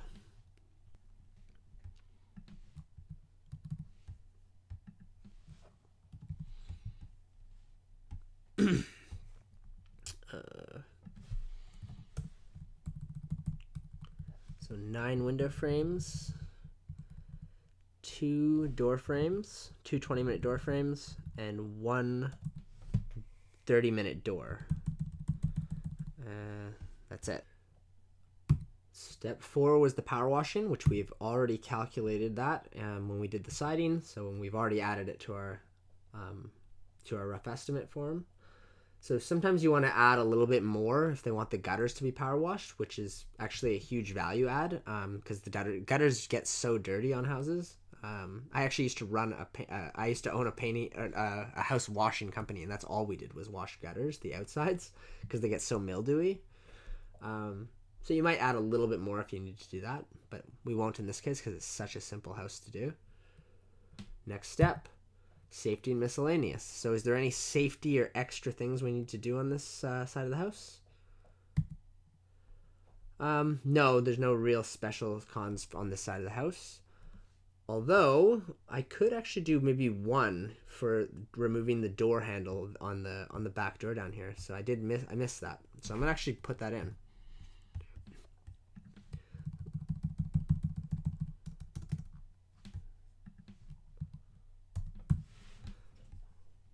All right, next step. So we're done on the back of the house. So step 1 is prep. Again, we start with prep on the left side of the house. So we're assuming here there is 20 feet of caulking on each side of the chimney. So there's a big crack, let's say, up the chimney, and we want to fill that with caulking. So we got 40 feet of caulking, and we're going to fill that in on our rough estimate sheet. There's no wood siding prep or anything like that.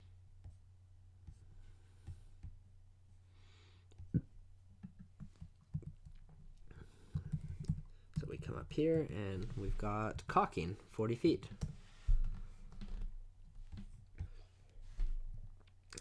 Next we run our siding. So step 2, we do the siding. So once again, we got a little triangle at the top, and we can break our siding estimation into 2 sections. So here's our measurements. It's 25 feet across. You can just pace across to get that, but it'll be the same as the other side. 16 feet high, and then we have an extra 5 feet for the peak here. So if you break down the calculation, we have 25 feet across times 16 feet high, which gives us 400 square feet. Then the peak is 25 divided by 2 times 5 feet, giving us 62.5 square feet. You add them together and you get a total square footage for the siding that we're painting, and that's a hard roll for wood siding. So it's 462. Let's put that on our estimate sheet.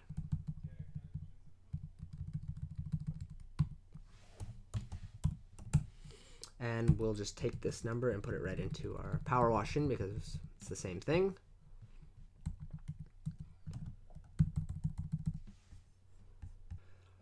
Next is trim.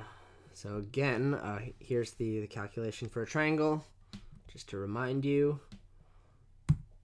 And we get to trim. So there's not much going on for trim here. There's just the trim here. No gutter, but a nice piece of trim. It looks like about 15 or 20 feet on each side of the peak. No windows, no doors, no nothing. So we went with 15 and 15. And that gives us 30 feet of trim. And we can go and fill that in.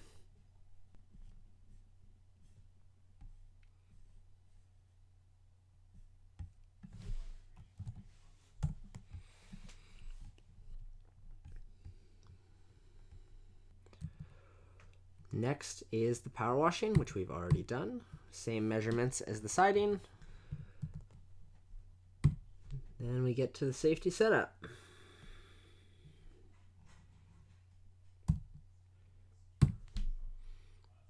So, do you see any special considerations that we need to account for on this side of the house?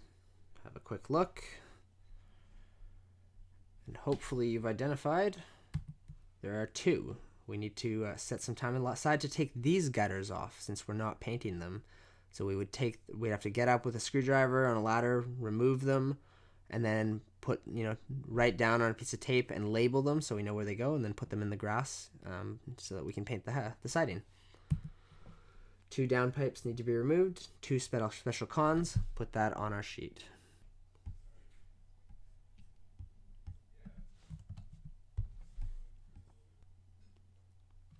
And that is it for the house. So we've done all the first 5 steps for each side of the house. To number 6, now we have to horizontally add up all the totals for all the different line items, get first coat, second coat, and total project hours, and then multiply that all by our labor rate, our actual labor rate accounting for burden, which gives us our total labor cost, which we can record on the back of the sheet. So we'll do that right now. And because I'm in a digital estimator, it's just going to add it all up for me. But when you're doing this by hand, you just add it all up manually. So I kind of look at my sheet here, and I can see everything. So the next step, which is getting automatically completed for me, is it adds up all of these line items. So it's taking a sum of all those, and I get a total area of 2123. It's adding all these up. It's adding up my total hard roll, how much siding we're going to be doing. So it's all wood siding at a hard roll, which is a certain specific rate of 0.9%. And it's adding up all my 150 linear feet of trim. I have 14 20-minute windows. I have 3 20-minute door frames. I have 3 30-minute doors. I've got 1 safety setup, we've just put aside an hour for that. And special cons, I've got 9 total of that. And those are 20-minute special cons. So this, you can see 20 minutes is 33% of an hour. So these are percentages of an hour. On your hard copy, like paper copy, it'll actually look more like that. So you can actually see what these basics are. So it's half of an hour, it's a third of an hour, it's a 60th of an hour. So if you have 40 linear feet of caulking, like in this line item, that you can do 40 divided by 60 will give you, it'll take less than an hour to do 40 feet of caulking, right? And it keeps going all the way down in terms of how long it should take, right? So easy roll would be 150 square feet in an hour. Hard roll would be 110 square feet in an hour. And these rates are all just coming directly out of the estimate guide. But we'll go back to the digital estimator, and you can kind of see that it's just doing it all for us here, and it adds up the first coat. So based on this much times 1, if you look up here, it's 110 square feet an hour.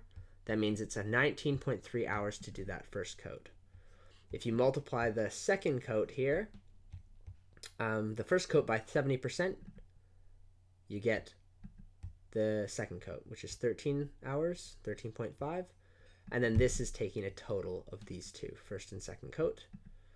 And it's doing that for all the cells. These are blanked out because they don't have a second coat. So, if you're doing cleaning and prep work, don't really have a second coat. So you don't need to worry about that. It's just going to go directly to total hours. So this is coming from that rate times the total. So these are 20-minute spots. So there's 4 20-minute spots, which means it's an hour and a third of prep. And this is going to run all the way down the sheet. So we'll have to do all this manually if you're doing it by hand, which you will be in the field. And this gives me my total hours at the bottom.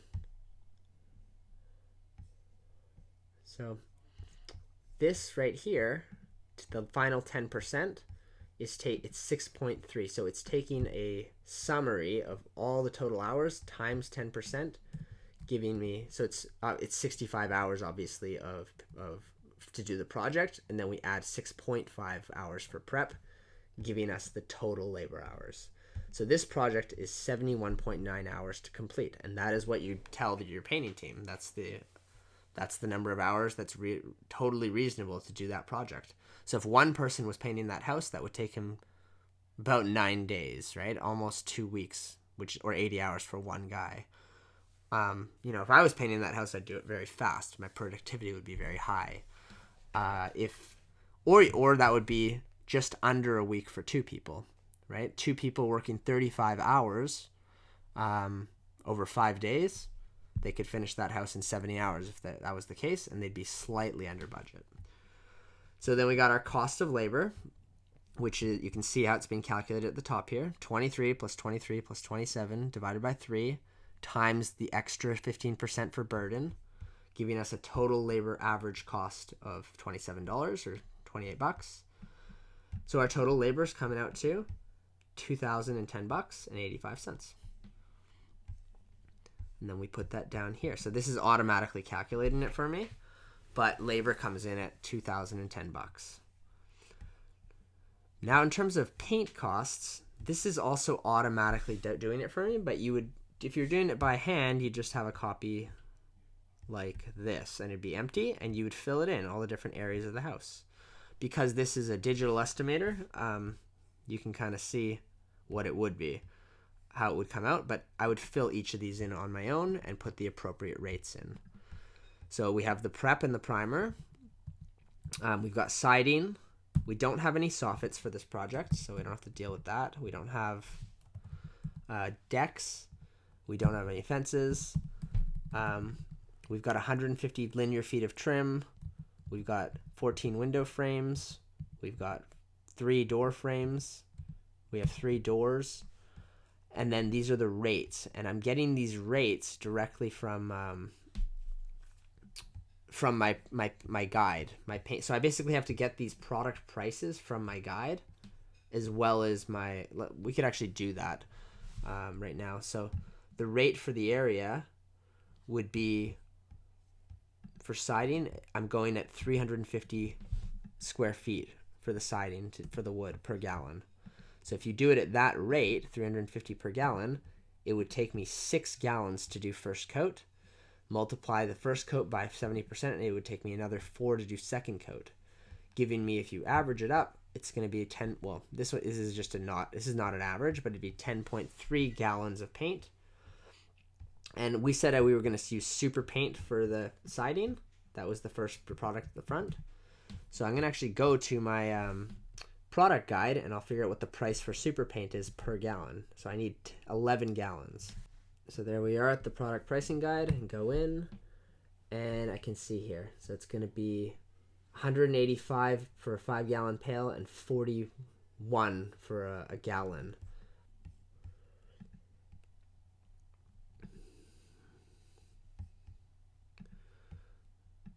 So let's do that. Let's go equals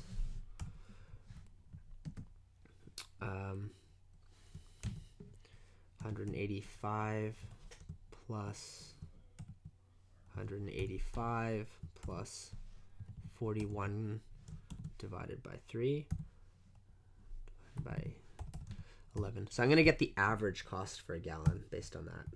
So if I use that basis and I just average it out based on using pails, it would cost me on average $37 a gallon, multiplied by the total gallons I need, which is 10.3 gallons. It's going to be about $385 for just the siding paint. So that same rationale is used for all the other parts. Trim, it's all linear footage, so I can do the same calculation, and I'm using the rate of 350 as well here. Oopsie. And it's going to be about a half a gallon to do the first coat based on a 350 square foot rate. So 150 divided by 350 gives me my first coat. 70% of that is my second coat. Total gallons is just under a gallon, but I know that I have to buy at least 1 gallon. So now I have my product price. So we wanted to use duration for the trim. So I got to go back to my pricing guide and get the price for duration. So let's do that. So we'd go, and we have duration coming in at 50, let's call it $56. All right, and let's just type in $56 right here. Since this is just taking, it's just multiplying 56 times 0.73, I'm just going to average, put it right up to 56. And that gives me my price.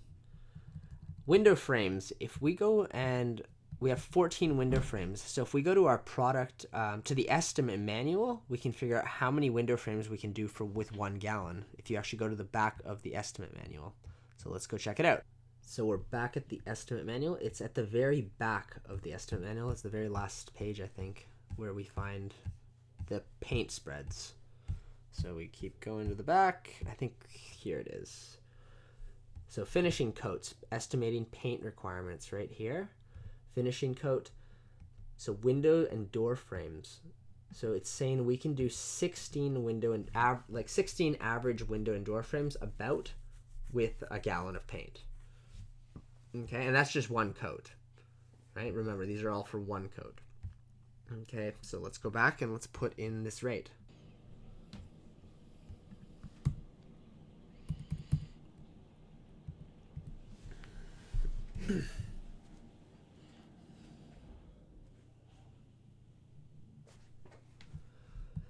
So we get back here, and the rate is, there you have it. It's already right. It's at 1/16, so 16, which is 6.3% if you divide it. So we can get, it's going to be almost a full gallon to get that first coat on the windows, and then another half a gallon, or just over half a gallon. So we're going to need 2 gallons to do just the window frames. And we know that we're using duration, so that's 56, and we have to round up. So let's do this times 2. So it's 112 for the window frames. And then we keep doing this for all of them. And this is basically going to break it all down for you. But this comes out to 706 if you add it all up. The extra miscellaneous supplies has kind of been tabulated. But let's go ahead and put in the product. The extra miscellaneous supplies will be, I think I said 3%. So let's do 0.03% of labor, which we have down here. So $60 extra for miscellaneous supplies and paper and paint brushes and masking and all that stuff, giving me my total product cost of $677, which we would record down here. It's automatically doing it for us. That brings us to a total of $2,700 in costs. That is our cost of goods sold. So if we want to ensure our gross profit margin, we divide it by 50% or times it by 2. And we get our job price. So now the price for that project is $5,555. Awesome. So GST on the project will be 5% of that. And yeah, and then you can also see here the labor. So now we can kind of do the divisions. So this is calculating it for me, but it's checking it and it's saying my labor's at 36%. My materials are a little bit higher, but that's still okay. It's 13.8%. My total budget hours is 71, which is taken from the, from my top part of my estimate sheet. And if you divide the total here, job price divided by 71, you get a charge rate. So our charge rate is 79, which is very good. It's on the higher end. And yeah, that is. Oh, sorry. That's the target charge rate. It was what we were going for is $79. But if you actually take the price divided by the 71 budget hours, we get 77. So that's still a very reasonable charge rate. So we'll stick with this quote. That looks good to me. I'm going to take that amount and I'm going to plug that into my my proposal and walk the client through the whole thing. How would I get that price? And just that's the price for the project. But I know exactly how I arrived at that price now. And that is it. That is how you run an estimate. If you go down on the estimate form too, you have a little section here as well for just recording the project risk and safety assessment form. So if there's anything actually difficult on the project or seriously risky, you can kind of record it in advance for your project manager. And you can take notes and record it into this thing if you're doing digital estimates, or just put it directly into your proposal when you present it to the client, like how we're going to protect and keep people safe when they're working on your home, which is a really important thing for a lot of clients. Yeah. So here's some estimating tips. So we confirm the details of what is included and included with the client before we run the estimate, so we actually make sure we're actually getting things right. If you're unsure about products when you're doing a quote on any surface, call your local paint rep. They are there to help, and they are on your team. They're partners with us. So call your local paint rep or call someone. Find out the answers and get the right stuff and the right prices. Use the margin of your rough estimate sheets for getting square footage, and if you have to do any like calculations and add things up. Always double check your numbers and your cost margins and your charge rate. Be certain when it comes to presenting your final price. So, by going through this in detail, you can have certainty, like this is the price for the project. Then you know that price is protecting your budgeting well for your painters to make sure you can pay them well. You're making sure there's a nice profit margin for the company and we can pay our expenses. And you're making sure that it's not overpriced for the client. It's a good price. It's a good deal. And you can speak from that place as a salesperson. Don't rush. Take your time. Don't take shortcuts. And just be detail-oriented. This is a step-by-step system. It's the same on every estimate you complete. Follow it. It does work. So let's do another more complex example now. So again, take a break this is a long video, so take a break if you need it. Pause this video and come back, and we'll do another more detailed example. And we'll kind of go through it about the same pace, maybe a little faster.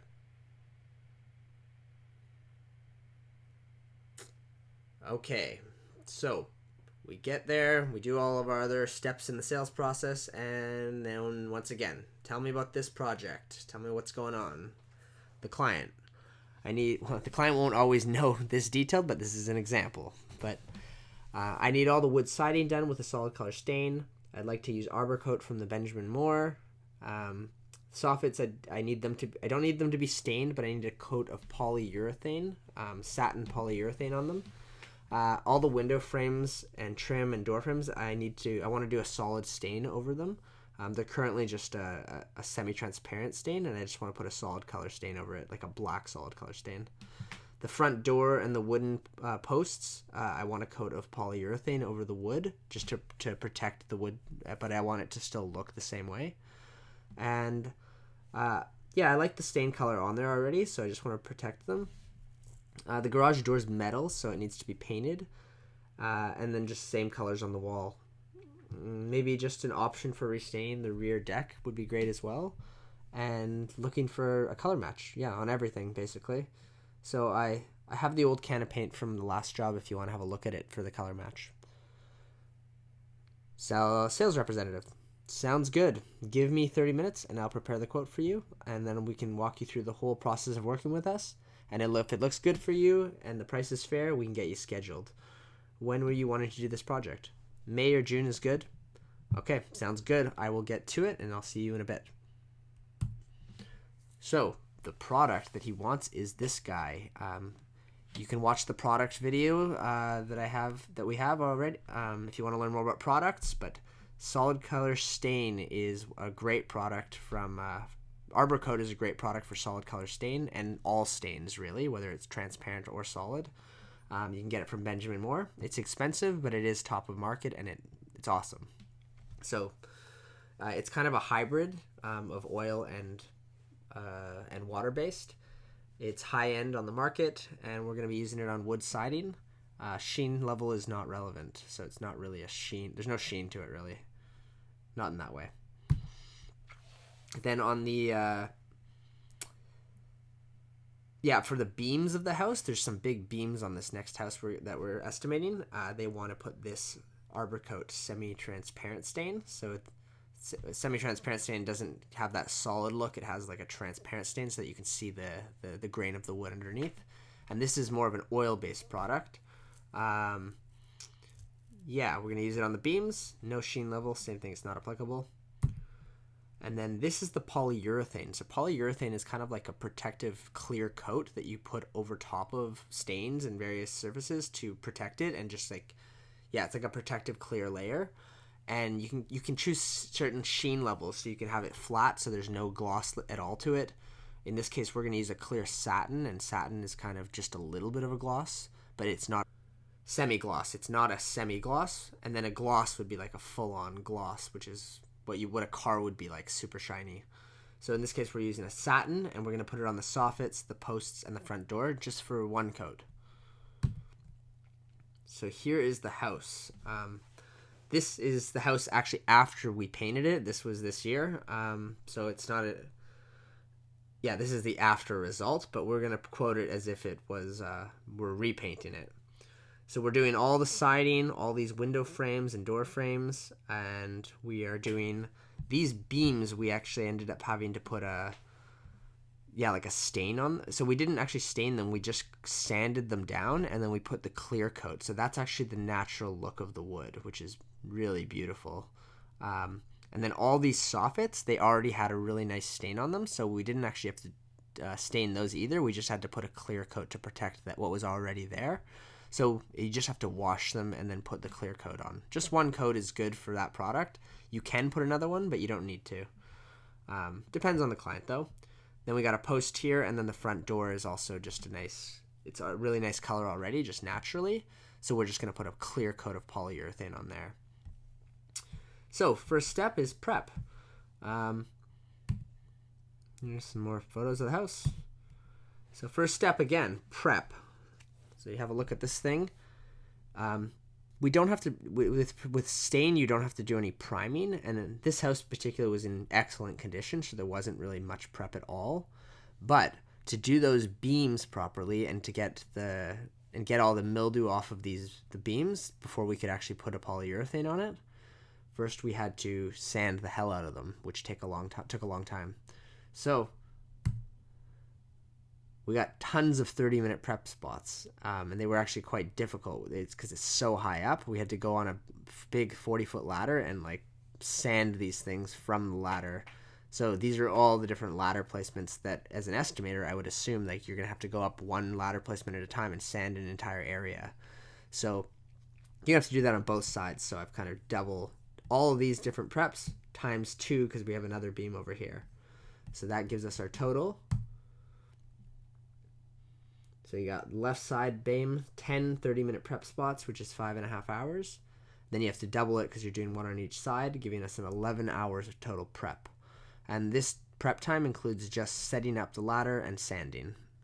We don't have to scrape and prime and stuff like that. But we're just trying to get the time at this point. So we go to the front here, and we put 10 prep spots. Well, let's do 10 plus we got to do another 10 on the other side. So it's at least 20 prep spots, which are half an hour each. So 10 hours of prep. Step 2, we got to get the siding. So there's a lot going on here. We're going to have to kind of break this whole thing into sections and to get our square footage for the siding. So the way I would break it all down is I'd pace out the different sections, and I do them one at a time, and I just put the different square footage areas in my margin on my estimate sheet while I go around the house. So here's some of the dimensions.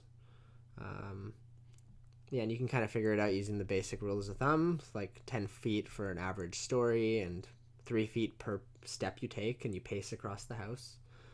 So if you kind of add some of these areas up, this is how I would add it up. So we got down here, we have 30 feet across times 12 feet, which gives me this section right here. The square footage of that is 360. Then this whole box, all the way down to here, I'm going to call that 55 feet across, and that is 12 feet if you just go to here and not including the peak. So that's 55 feet across times 12 feet high. That's 660 square feet. Then we're going to go and we're going to get this little section up here. There's like a wooden section of siding, and that's 15 feet across by 10 feet high. That gives me 150 square feet. Sorry. And then we got this peak and this peak to account for, and that's that's 20 feet across, divided by 2 to get the base, and then you times that by 2 peaks. So we're gonna get 200 square feet for the peaks. And then there's also some kind of extra corners and stuff we need to account for. So up here in the corner, there's kind of some extra areas. Right here on the side, there's like a little side area. This tiny little bit here, there's a little side area. So I'm just going to add another extra 100, 100, and 125 for these kind of corner areas. And if you add all of that up, you get $16.95 for the wood side on the front of the house. So let's record $16.95 on the estimate sheet. That's going to be a hard rule. Let's go 16.95. And you can see it's adding it up for me automatically. And I'm going to use that and just double that up on my power washing. So you can see how it's taking, it's actually dividing, here's the power washing is 700 square feet per hour. So if you divide that out, you can see it's 2.4 hours just to power wash the front of the house. So you can right away we already know it's going to be a full day of power washing for the power washing guy, like an 8 or 9 hour day. So next is the trim of the house. Let's go to the trim. So what are all the different things we got to account for? We have to account for soffits. We have to account for the trim, which is a separate color. It's 2 coats of solid color stain on the trim. It's 1 coat of polyurethane on the soffits. It's the beams. We got all these windows and door frames. We got a post here. So this is what it looks like. So I need to calculate, that's all the different trims.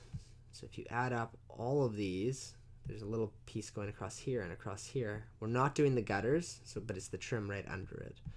Here, this peak, this part here, this part here. So we're not, while we're getting the linear feet of the trim, we don't have to account for safety and special cons yet. We'll do that in a separate section.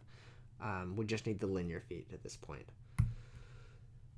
So if you actually run all that out, you get all the trim, and then all the soffits is pretty much the same thing as the trim because they run on the same line. So it's 202 feet of linear trim, and then same thing with soffit. So here's how it adds up. 202 linear feet of soffits that are hard. If you go in the estimate guide, I would calculate those as hard. That's how the label would be. Regular trim, no gutters, but that'd be 202 feet. Then we got the window frames. There's 20 total if you count up all of these, and that would be 20-minute frames, I would say. There's a little edge right here on each window frame, and that's actually going the color of the siding. That'd be something you'd want to determine with the client before.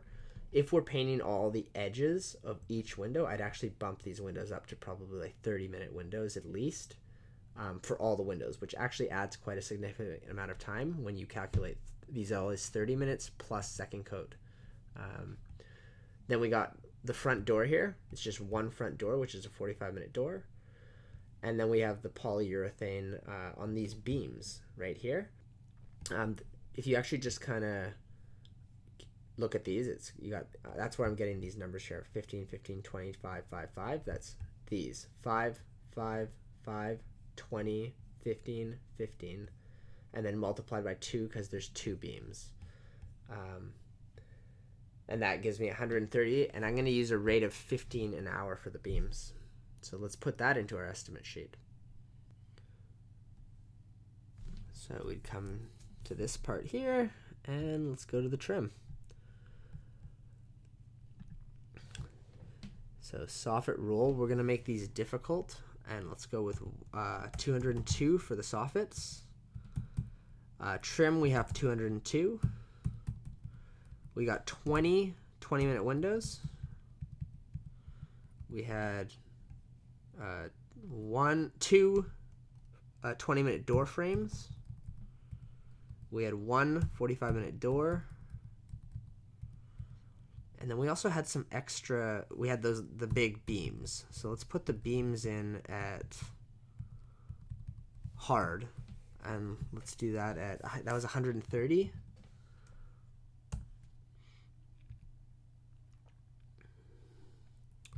let's change the rate to 15 for that.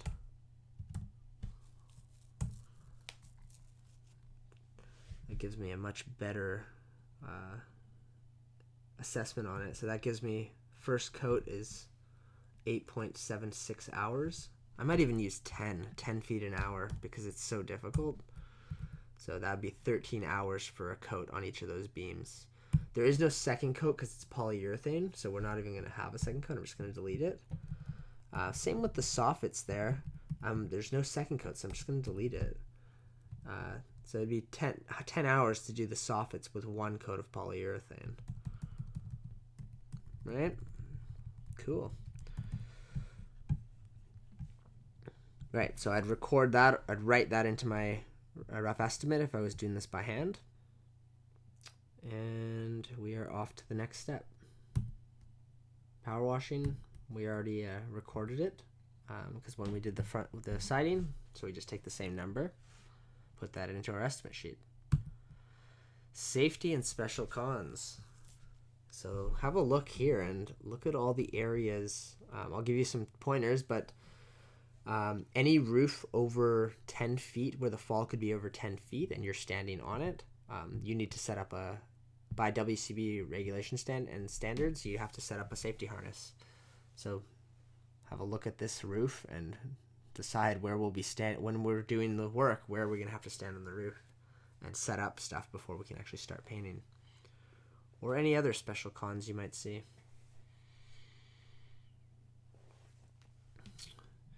And here they are. So here's a bunch of them. So I'm going to put in a special con because we're going to have to deal with trying to get into these cracks on the beams.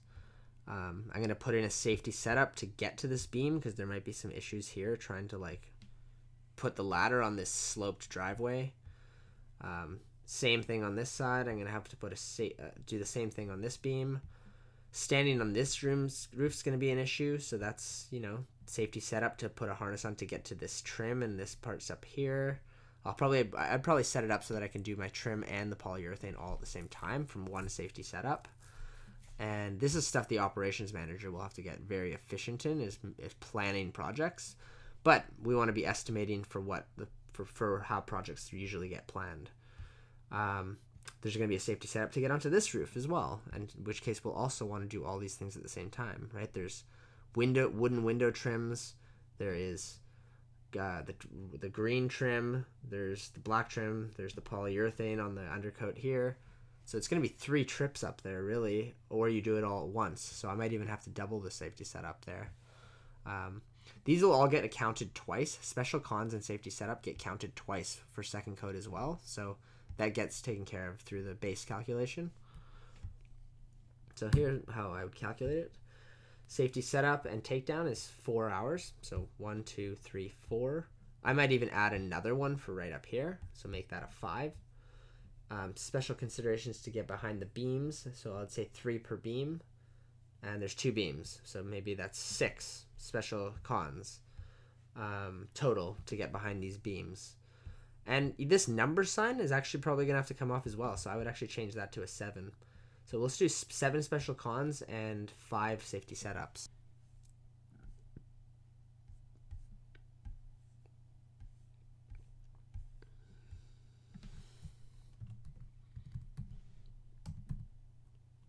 So you can kind of see how it's breaking it down here. As I put them in, it's adding them up as totals. First coat is 4 hours. Second coat for safety setup is going at 70%. Likewise for the special cons, because, if we, using the number example, if we take down the numbers on a house, we're going to have to put them back up. So it gets accounted again in the 70%. Next, we repeat this process. Same thing, all 4 sides of the house. So now we would walk to the next side of the house, the right side. Here's the right side. Start with the prep. So in this case, we're going to say there is no prep on this side. So a couple just tips on prep. Stain requires no primer coats, so you don't prime when you're putting primer. So in this case, it looks like paint, but it's a solid color stain. You don't have to put primer on the bare wood before you put solid color stain because stain penetrates. So you don't need that.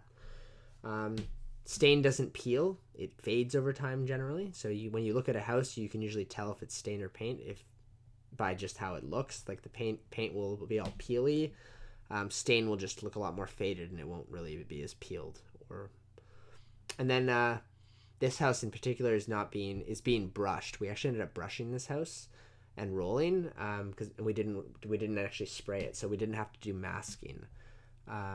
Masking can be something that you put in prep work as well. Step 2, siding. So over again, we just do our pacing.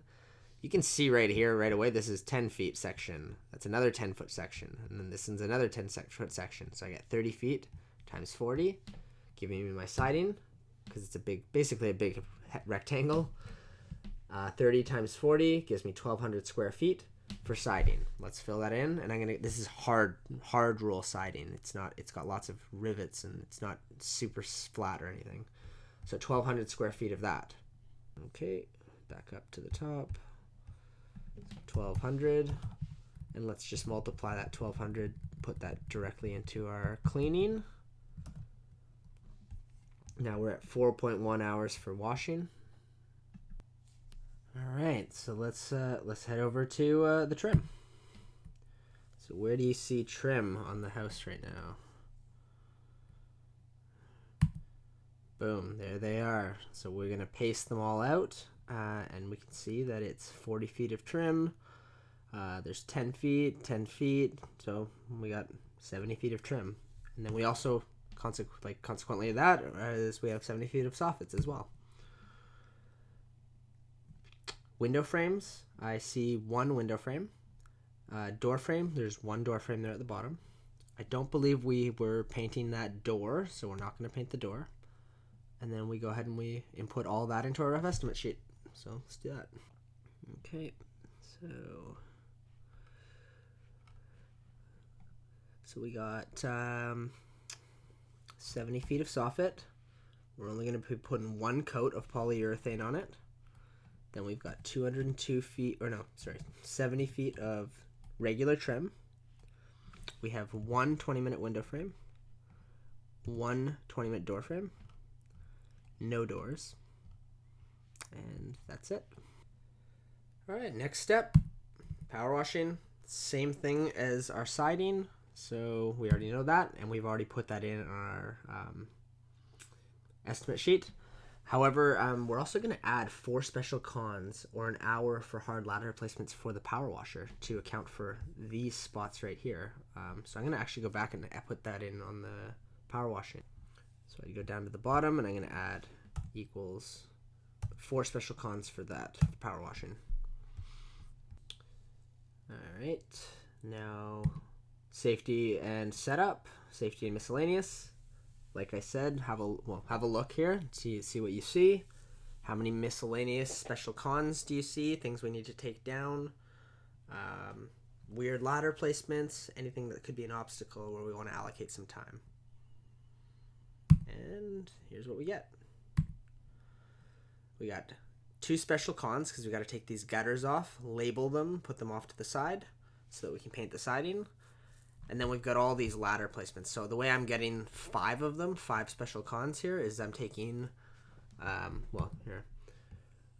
Basically the way I'm looking at it is one ladder placement, a painter can reach about 3 feet on each side of themselves. So the 2 feet directly, and then also the 2 feet directly in front of them. So if you take 40 feet across, divided by 8 feet of reach, it's about 5 ladder placements. So I would say it's 5 difficult ladder placements, 2 gutter removals and reinstalls for the special cons, and then that comes to a total of 7 special cons. We don't really need to do a safety setup, so I'm going to not do anything there. So we'll add 7 special cons.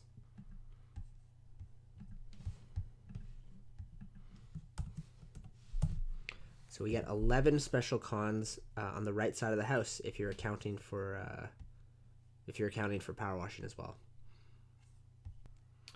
So moving on. So then we get to the back of the house. So we just keep doing the same thing over and over. So the back of the house here does not require any prep. And just the high-end client that we're dealing with, and they do their house maintenance often, so they just are proactive with this stuff. So we can go right to siding. There's no prep on the back. Siding, we take our dimensions. Once again, we add up, we break everything into little bits if we need to. And this is how I broke it up. So we had 30 feet across on the main area, 22 feet high, 660 square feet. On the left there, there's 15 times 15. There's like a little part that goes into the deck there. So we need to calculate the siding there. There's like a little extra area. That's 225 square feet. We got these little sections where the windows are popping up on the top floor. There's like a little 1 foot section where it pops out. So 8 feet tall by 1 foot wide. And there's 4 of those. So that's 32 square feet, giving us a total, if you add everything up, of 717 or 917. In the corner here, you can see it right here. There's we need to account for that. So that's about 8 feet tall by 15 feet. And there's kind of 2 sections. There's a little part here, and then there's a little part that you can't see on the side there. So we just multiply both of those. 15 feet across times 8 feet high times 2 sections, giving us 240. And then on the right side, we have another whole big area. You break that up. And this is how I broke it up. I'm going to do a little bit of averaging on this part here. But it's about, if you look here, this part's about 25 feet across, but I'm going to say 20 and just fill out a little bit of this part. And this part's up to here is 20. The extra 5 feet here makes 25 feet. If you add all that up, 15 feet across, you get almost 800 square feet. And same thing up here. I'm just taking a little bit of an average. 6 feet across times 4 feet high. And that gives me, a little section. Now, if we add all of that up, we get our total rear siding. So we would add that onto our rough estimate form. So we'll put that in, 1956. Let's copy and paste that, and let's use that for the power washing, which is going to be the next step 4 or whatever. Put that in. Back to the house. So we go for the trim. So you can do the same old calculations every time. So linear feet. Here we are. So there's a little bit of extra section in there. Then there's about 15 feet that comes out this way. There's that part here. This part you don't have to calculate as trim because it's the same color as the siding. If it was a separate color and they wanted this to be black like the windows, then I would have to add that as trim. But since it's just blending in with the wall, it's all one thing. You can just put that, that's just part of the siding. Now we have to get the trim on this side over here. So if you add all this up on the front / left of the rear, we got 61 feet of trim. We have 61 feet of poly, and I also added 50 feet of poly because there's a little section down here that's a bit bigger that we need to account for. Then we've got 4 20-minute frames, window frames, 1, 2, 3, 4. And then this one is being counted as a 30-minute window frame because it's got more panes, so like the wood in here. So that's a 30-minute window frame. Then we have a 1 door frame over here, which you can't see. And then there's 2 doors over here as well that you can't see that are going to be called, that are going to be polyed. So we're going to be putting a clear coat of polyurethane on there with the satin sheen. Move to our other side. And same thing. We're going to grab it all again. Looks good. Add all of that up. And this is what we come up with. So if we add all of it together, here's our numbers, and we can put that on a rough estimate form.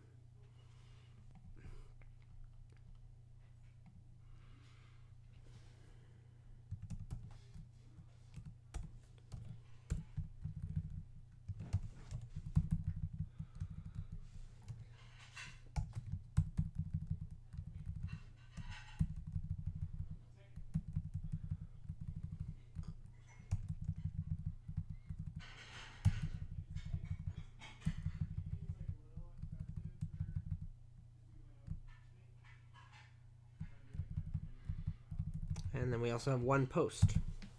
Then the posts are looking like they're budgeted at 25% of an hour, so 15 minutes. All right. So next thing's power washing. We've already recorded it. Next is step 5, which is safety and miscellaneous. Let me know if you see them. Anything we need to adjust for or add time for. So I have put a special con on the roof there on the left, and that is for just taking down the downpipes that are up there. You could put 1 or 2. And then it looks like there's 3 special cons that are just on the deck, and I'm actually putting those there for to deal with the deck, because sometimes decks are quite slippery to put a ladder on. So just allocating a little bit of time to really make sure the ladder is secure when you're putting it on a deck. So that's what that looks like. 3 special cons for the deck, 1 special con for the roof, and on the right side of the house there's a safety setup. So we'll go over there right now. And that's this one. That's a steep roof, so we're gonna have to figure out how to like secure ourselves so we can actually stand there properly and do the painting.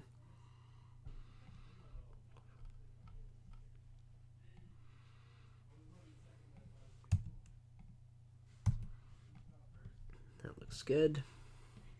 So when it comes to the deck in the back, they wanted an add-on for this. So this is what it looks like.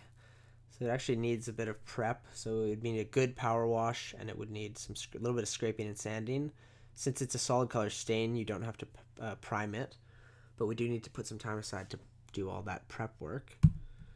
So I would put the deck add-on in just off to the side in one of the columns, like just somewhere on your estimate sheet, maybe in the notes section, put the add-on price. So it's basically 30 feet by 15 feet. And then there's also a little area over here, which is about 15 by 15 that we need to account for. And that makes the deck's about almost 700 square feet, plus about an hour for pressure washing, plus some sanding, which is probably another couple hours. I probably put like 3 hours for sanding. But you put that add-on section in the margin, and you did add it to the add-on section when you do the proposal.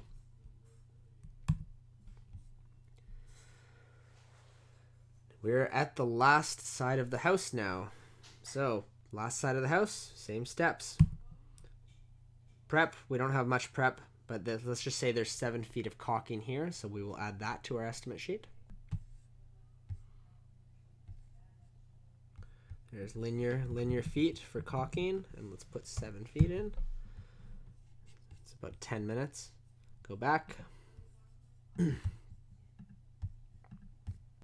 Siding, break it into sections. So here's some of the measurements, how I would look at it, and I'd break this all into sections and run my siding. So 10 by 10 section, there's a 6 by 20 section, there's a 2 by 20 section up on the top part there. There's a little small 2 by 5 section. So 270 square feet. So we'll add that into our estimate sheet for power washing as well as for siding.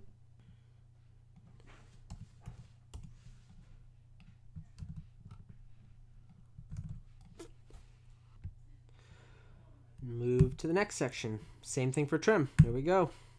There's all our linear trim and all of our soffits as well at the same time.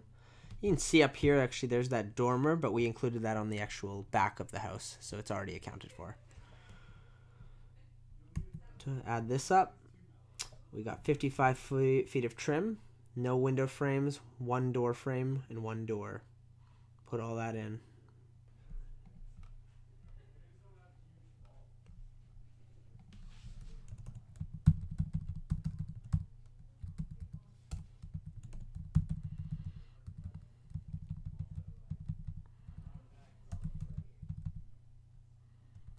That's a half-hour door, so we'll put that in there. And the last, that's good. And last section, we've already done the power washing. So the last section is our safety and miscellaneous. So there we go. We got a couple of gutters to take down. We're going to take that doorknob off in order to paint the door. And then it looks like we got one pointing at the hockey net and all that wood and stuff. So it's a special con just to move stuff away from the house, because just assuming the client's not going to do it. And then that steep roof on the top, we're going to need some time to figure out how to stand there. You don't technically need a harness for that because the fall is not actually over 10 feet. But it's still going to be weird and hard to like stand there and paint, so you'll have to figure that out. So we go back in. So we have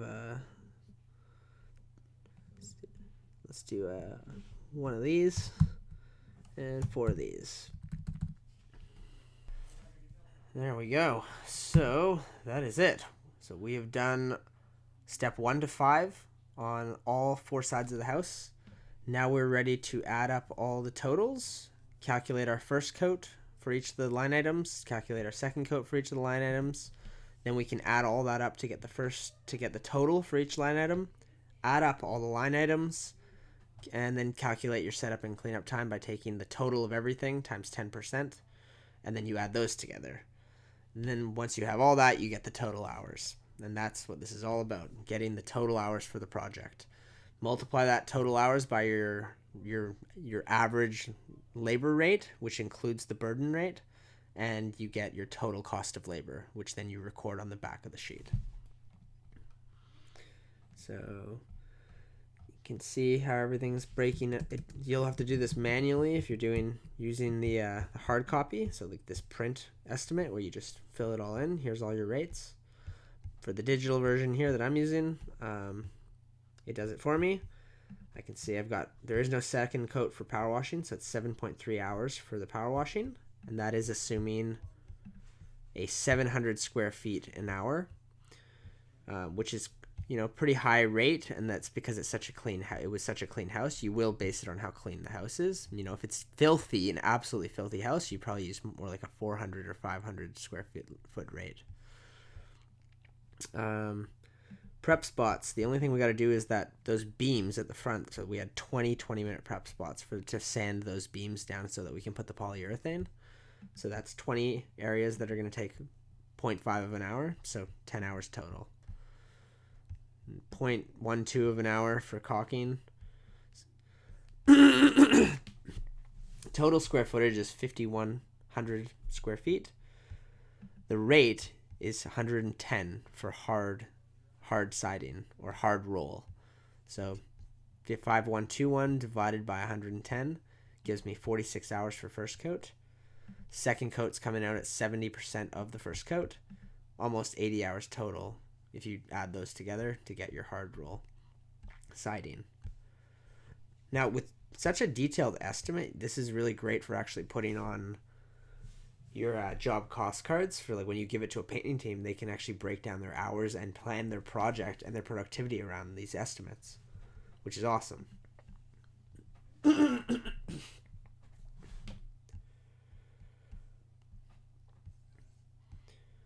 So you can see here all our soffits. We only need to do 1 coat of polyurethane for the soffits, so it's 24 hours. And you can see the rate again, so it's 494 feet of soffits, and that's assuming 20 feet an hour we're able to do with the soffits. We did everything at second floor rate.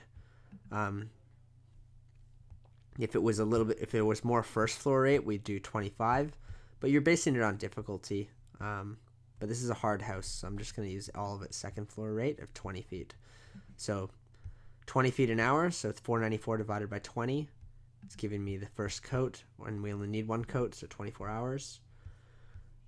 Trim, 25 hours for both coats, and this is tabulating all the way down. The windows, we have 25 20-minute windows, which are 33% of an hour, so 20 minutes per window for first coat. So if you do 25 times 20 minutes, that gives me 8.33 hours. Second coat would be almost 6 hours of the second, so 70% of the first coat. Total for window frames is 14 hours. Well, a little bit higher actually, 15 hours if you add that one window that's a 30-minute frame. Same for door frames, we go through the same process.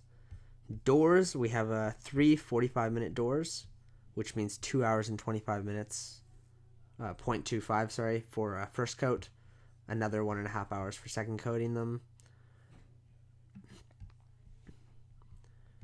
I guess we could also take these out because they're all being polyurethane, so you don't technically need the second coat here. So if you want to be really clear with your estimate and not overcharge the client for that, you could delete those. And now we have the more accurate 1 coat of polyurethane for the doors.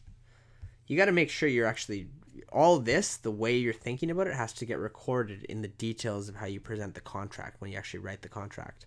So it's really important that you're very detailed about it, because this is going to be reflected in your contract how detail oriented you are. That also ends up being a selling feature, is that you have all your ducks in a row, right? You really know your stuff and you've accounted for everything. It looks professional. We have 1 post that's going to be 15 minutes, 0.25 of an hour, so 15 minutes for first coat. And same thing, that's a polyurethane, so I don't actually need to do a second coat. So it's 0.25 hours for first coat on the post. So realistically, from a job planning point of view, they're just going to do all the soffits and then they'll just do the post at the same time while they have their product out. Yeah, the step-by-step for product management is a whole other thing for the painters to learn. The estimator just has to know how we arrive at all the pricing. So it looks like we're going to get just over 2 hours or 200 hours of paint for the project. And so 10% of that would be 20 more hours for setup and cleanup. And this is adding it all together. So this is taking the sum of everything, and 224 hours is the budget for the project. Our labor cost is going to be the average of our painter and team. So if we have 2 painters at 23 and 1 at 27, divide that by 3 to get the average and add our burden cost. So it's $28 for labor cost multiplied by the number of budgeted hours. There's our labor cost. That gets put in down at the bottom right here. So you would write that in if you're doing a physical copy. Siding, these are the different areas of the home. So we would actually just record all the different areas. And then step by step, we go ahead and we follow our step-by-step estimating paint costs again. So on the back of the sheet, fill in all the areas and just follow these steps all the way through. So let's do that. So we recorded these. So now I'm going to go do the siding. So siding, how many square feet do we have? We have 5121 for hard roll. The roll is irrelevant on this part, but it's 5121. And the rate is 350 square feet per gallon is how much we're going to get out of it. We're assuming, because this is a pretty well-sealed wood siding, if it was in worse condition, you would lower this, maybe 300. And you can see that these rates change as you do that. So let's go with 300 just to be safe. It's such a huge house. I don't want to make a mistake. And next one is trim. How much trim do we have on the house? We have 444 linear feet of trim. Okay. Then we got soffits is 494 feet of soffit, and then also there's the beam that we're gonna have to put polyurethane on each of those beams. So we'll have 494 plus 130. 494 plus 130. I'd say at least that. I might add for the beams because you might have to do all the sides, so another 130 for the beams, because you might have to do the back sides as well, just to be safe on the product. So that's all the trim of the house, or that's all the soffits, and then this is for the beams right here. So almost 800 linear feet of polyurethane needed. Polyurethane is going to spread at a rate of, you'd have to look it up or call your paint rep, but I'm going to guess it's about 200 square feet. Is the spread for 1 gallon of polyurethane. So that I would adjust right here. If on your regular sheet, you would just write in, you can just write it in yourself on your normal one, the rate. So if it's polyurethane, I'd put 200 is the rate of spread for 1 gallon. The windows, how many windows do we have on the project? We got 26 windows. So I'm going to write that in. 26 windows. The rate. So what is the rate for that? The rate we need, so we'd go into our estimate guide and we'd figure out how many windows we can do for 1 gallon of paint for the windows. So let's do that. So we get back to our estimate guide and we're going to go, I think it's at the very back of the guide. It tells us our coverage for different paint. Here it is. So estimating paint requirements, and you can kind of find it right here. Windows and door frames. So 16 windows and door frames per gallon. So we'll take that rate and we'll go back. And we'll just add that here. So 16. Or let's do equals 1 divided by 16. That gives me the percentage. So 6.3%. But really this is the main thing we want to look at. It's 16 for every gallon. So 26 times 1 out of 16 means we're going to need almost 1.6 gallons to do those windows.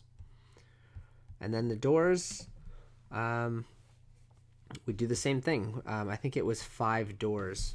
So 1 divided by, so 5 doors per gallon. So 20% of a gallon to do a door. So if we have 5 doors, it's going to be 1 gallon to do 5 doors for first coat, and then another 70% of a gallon to do the second coat. So now all the numbers are in, we can add everything up. So you can see that first coat for the siding is 17 gallons. Then you got your second coat is going to be 70%. And then total gallons is going to be right here. So we'd round these up generally. So we need trim is going to be 2.1 gallons. Trim's actually the same color as the siding on this project. So it's 31 gallons of the solid color stain Arbor Coat. The polyurethane for the beams and stuff, we're going to budget about 6 gallons of polyurethane. Usually you start off with 70% is what you'll drop off for the crew. But from a budgeting perspective, we're going to budget for about 7 gallons of poly. And windows or I guess poly will need another 1.5 gallons for the doors. So we've only got 3 products, but we're just, so you're kind of figuring out where the synergy is. And then windows, we're going to need 3 gallons of the black solid color stain for the windows, which is also Arbor Coat. So we need to figure out the pricing now. So what is the product pricing? And we would refer to our product pricing guide. So let's go check it out. Here she is, product pricing guide. Let's go have a look. So we need to get to the Benjamin Moore stuff. And at the bottom, here it is. So solid color stain, we're looking at $75 a gallon for solid color stain from Arbor Coat. And I don't think the pricing guide has polyurethane, but I think it's probably about $70 for a gallon of polyurethane. So you'd want to call your paint rep if you don't know it offhand. You'll end up memorizing all this stuff anyways at the end of the day. But let's put in these pricing. So we had $55 or $75 per gallon for that. I don't think Arbor Coat comes in 5-gallon pails. Trim's going to be, well, same thing. It's still Arbor Coat. Poly, let's just be safe and say 75. Let's just put everything at 75. I think everything will be $75.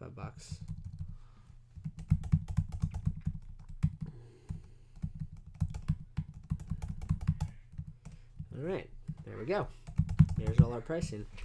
And then down here at the bottom, it's we're gonna call this materials or supplies, which is calculating at 3% of labor. So that's taking 3% of the labor expense, and that's just a good average for supplies on a project like this. So here's all our different costs. It's taking the total number of gallons multiplied by the price of that particular type of product and giving us a total. So it's $3,200 of product for this project. So we would go ahead and put that into our column down here. So total costs for this project are going to come in at $9,500. So if we want to make a gross profit of 50%, we got to double it. So we divide that by 50% or multiply it by 2. 19 grand. That is a $19,000 project. and GST is going to be on top of that, so it's almost going to be 20 grand for the project to the client. And now we check our numbers. So based on $6,200 and 90 bucks, $6,290 for labor. If you divide that by 19,000, you get 33% labor margin, which is a little bit low, I'd say. But it's right. That's right.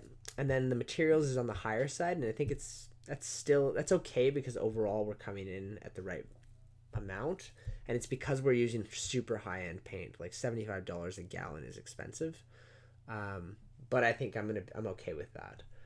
And then if you look at the charge rate, we're targeting around 79 bucks for a charge rate. If you actually do our division, so take 19,000 divided by 224, which is our budget hours, we're coming in at $84 per hour that we're budgeting, and that I think is reasonable because we're using such a high end product, and this is a high end client, and they are going to want it done really, really good. $85 or $84 an hour is totally acceptable. Time to write this up. I'm happy with that. So now I need to get my head in the game and prepare to sell a $19,000 job, which is where my sales skills come in. But now that we got the right price, at least I'm confident in what it's going to take to do this job. So let's take this time to recap on everything that we've done. First, we covered the purpose of having the estimate standard, making sure everything's consistent across the board, things are scalable. We're making sure we have a clear understanding from the painter's side of things about how the hours are arrived at for their productivity tracking. We understand the difference between estimating and sales. Estimating is the process of getting the price, and sales is the process of selling the price. We covered the 3 C's of selling: common sense of purpose, character, and being competent, which is being able to get everything correctly done the first time.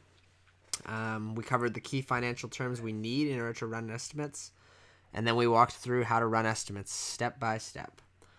So the only thing left is now you got to get certified. So estimate certification, like we talked about at the start, it's being able to run estimates with accuracy, and you should be able to come within a minimum of 8% accuracy of your training manager.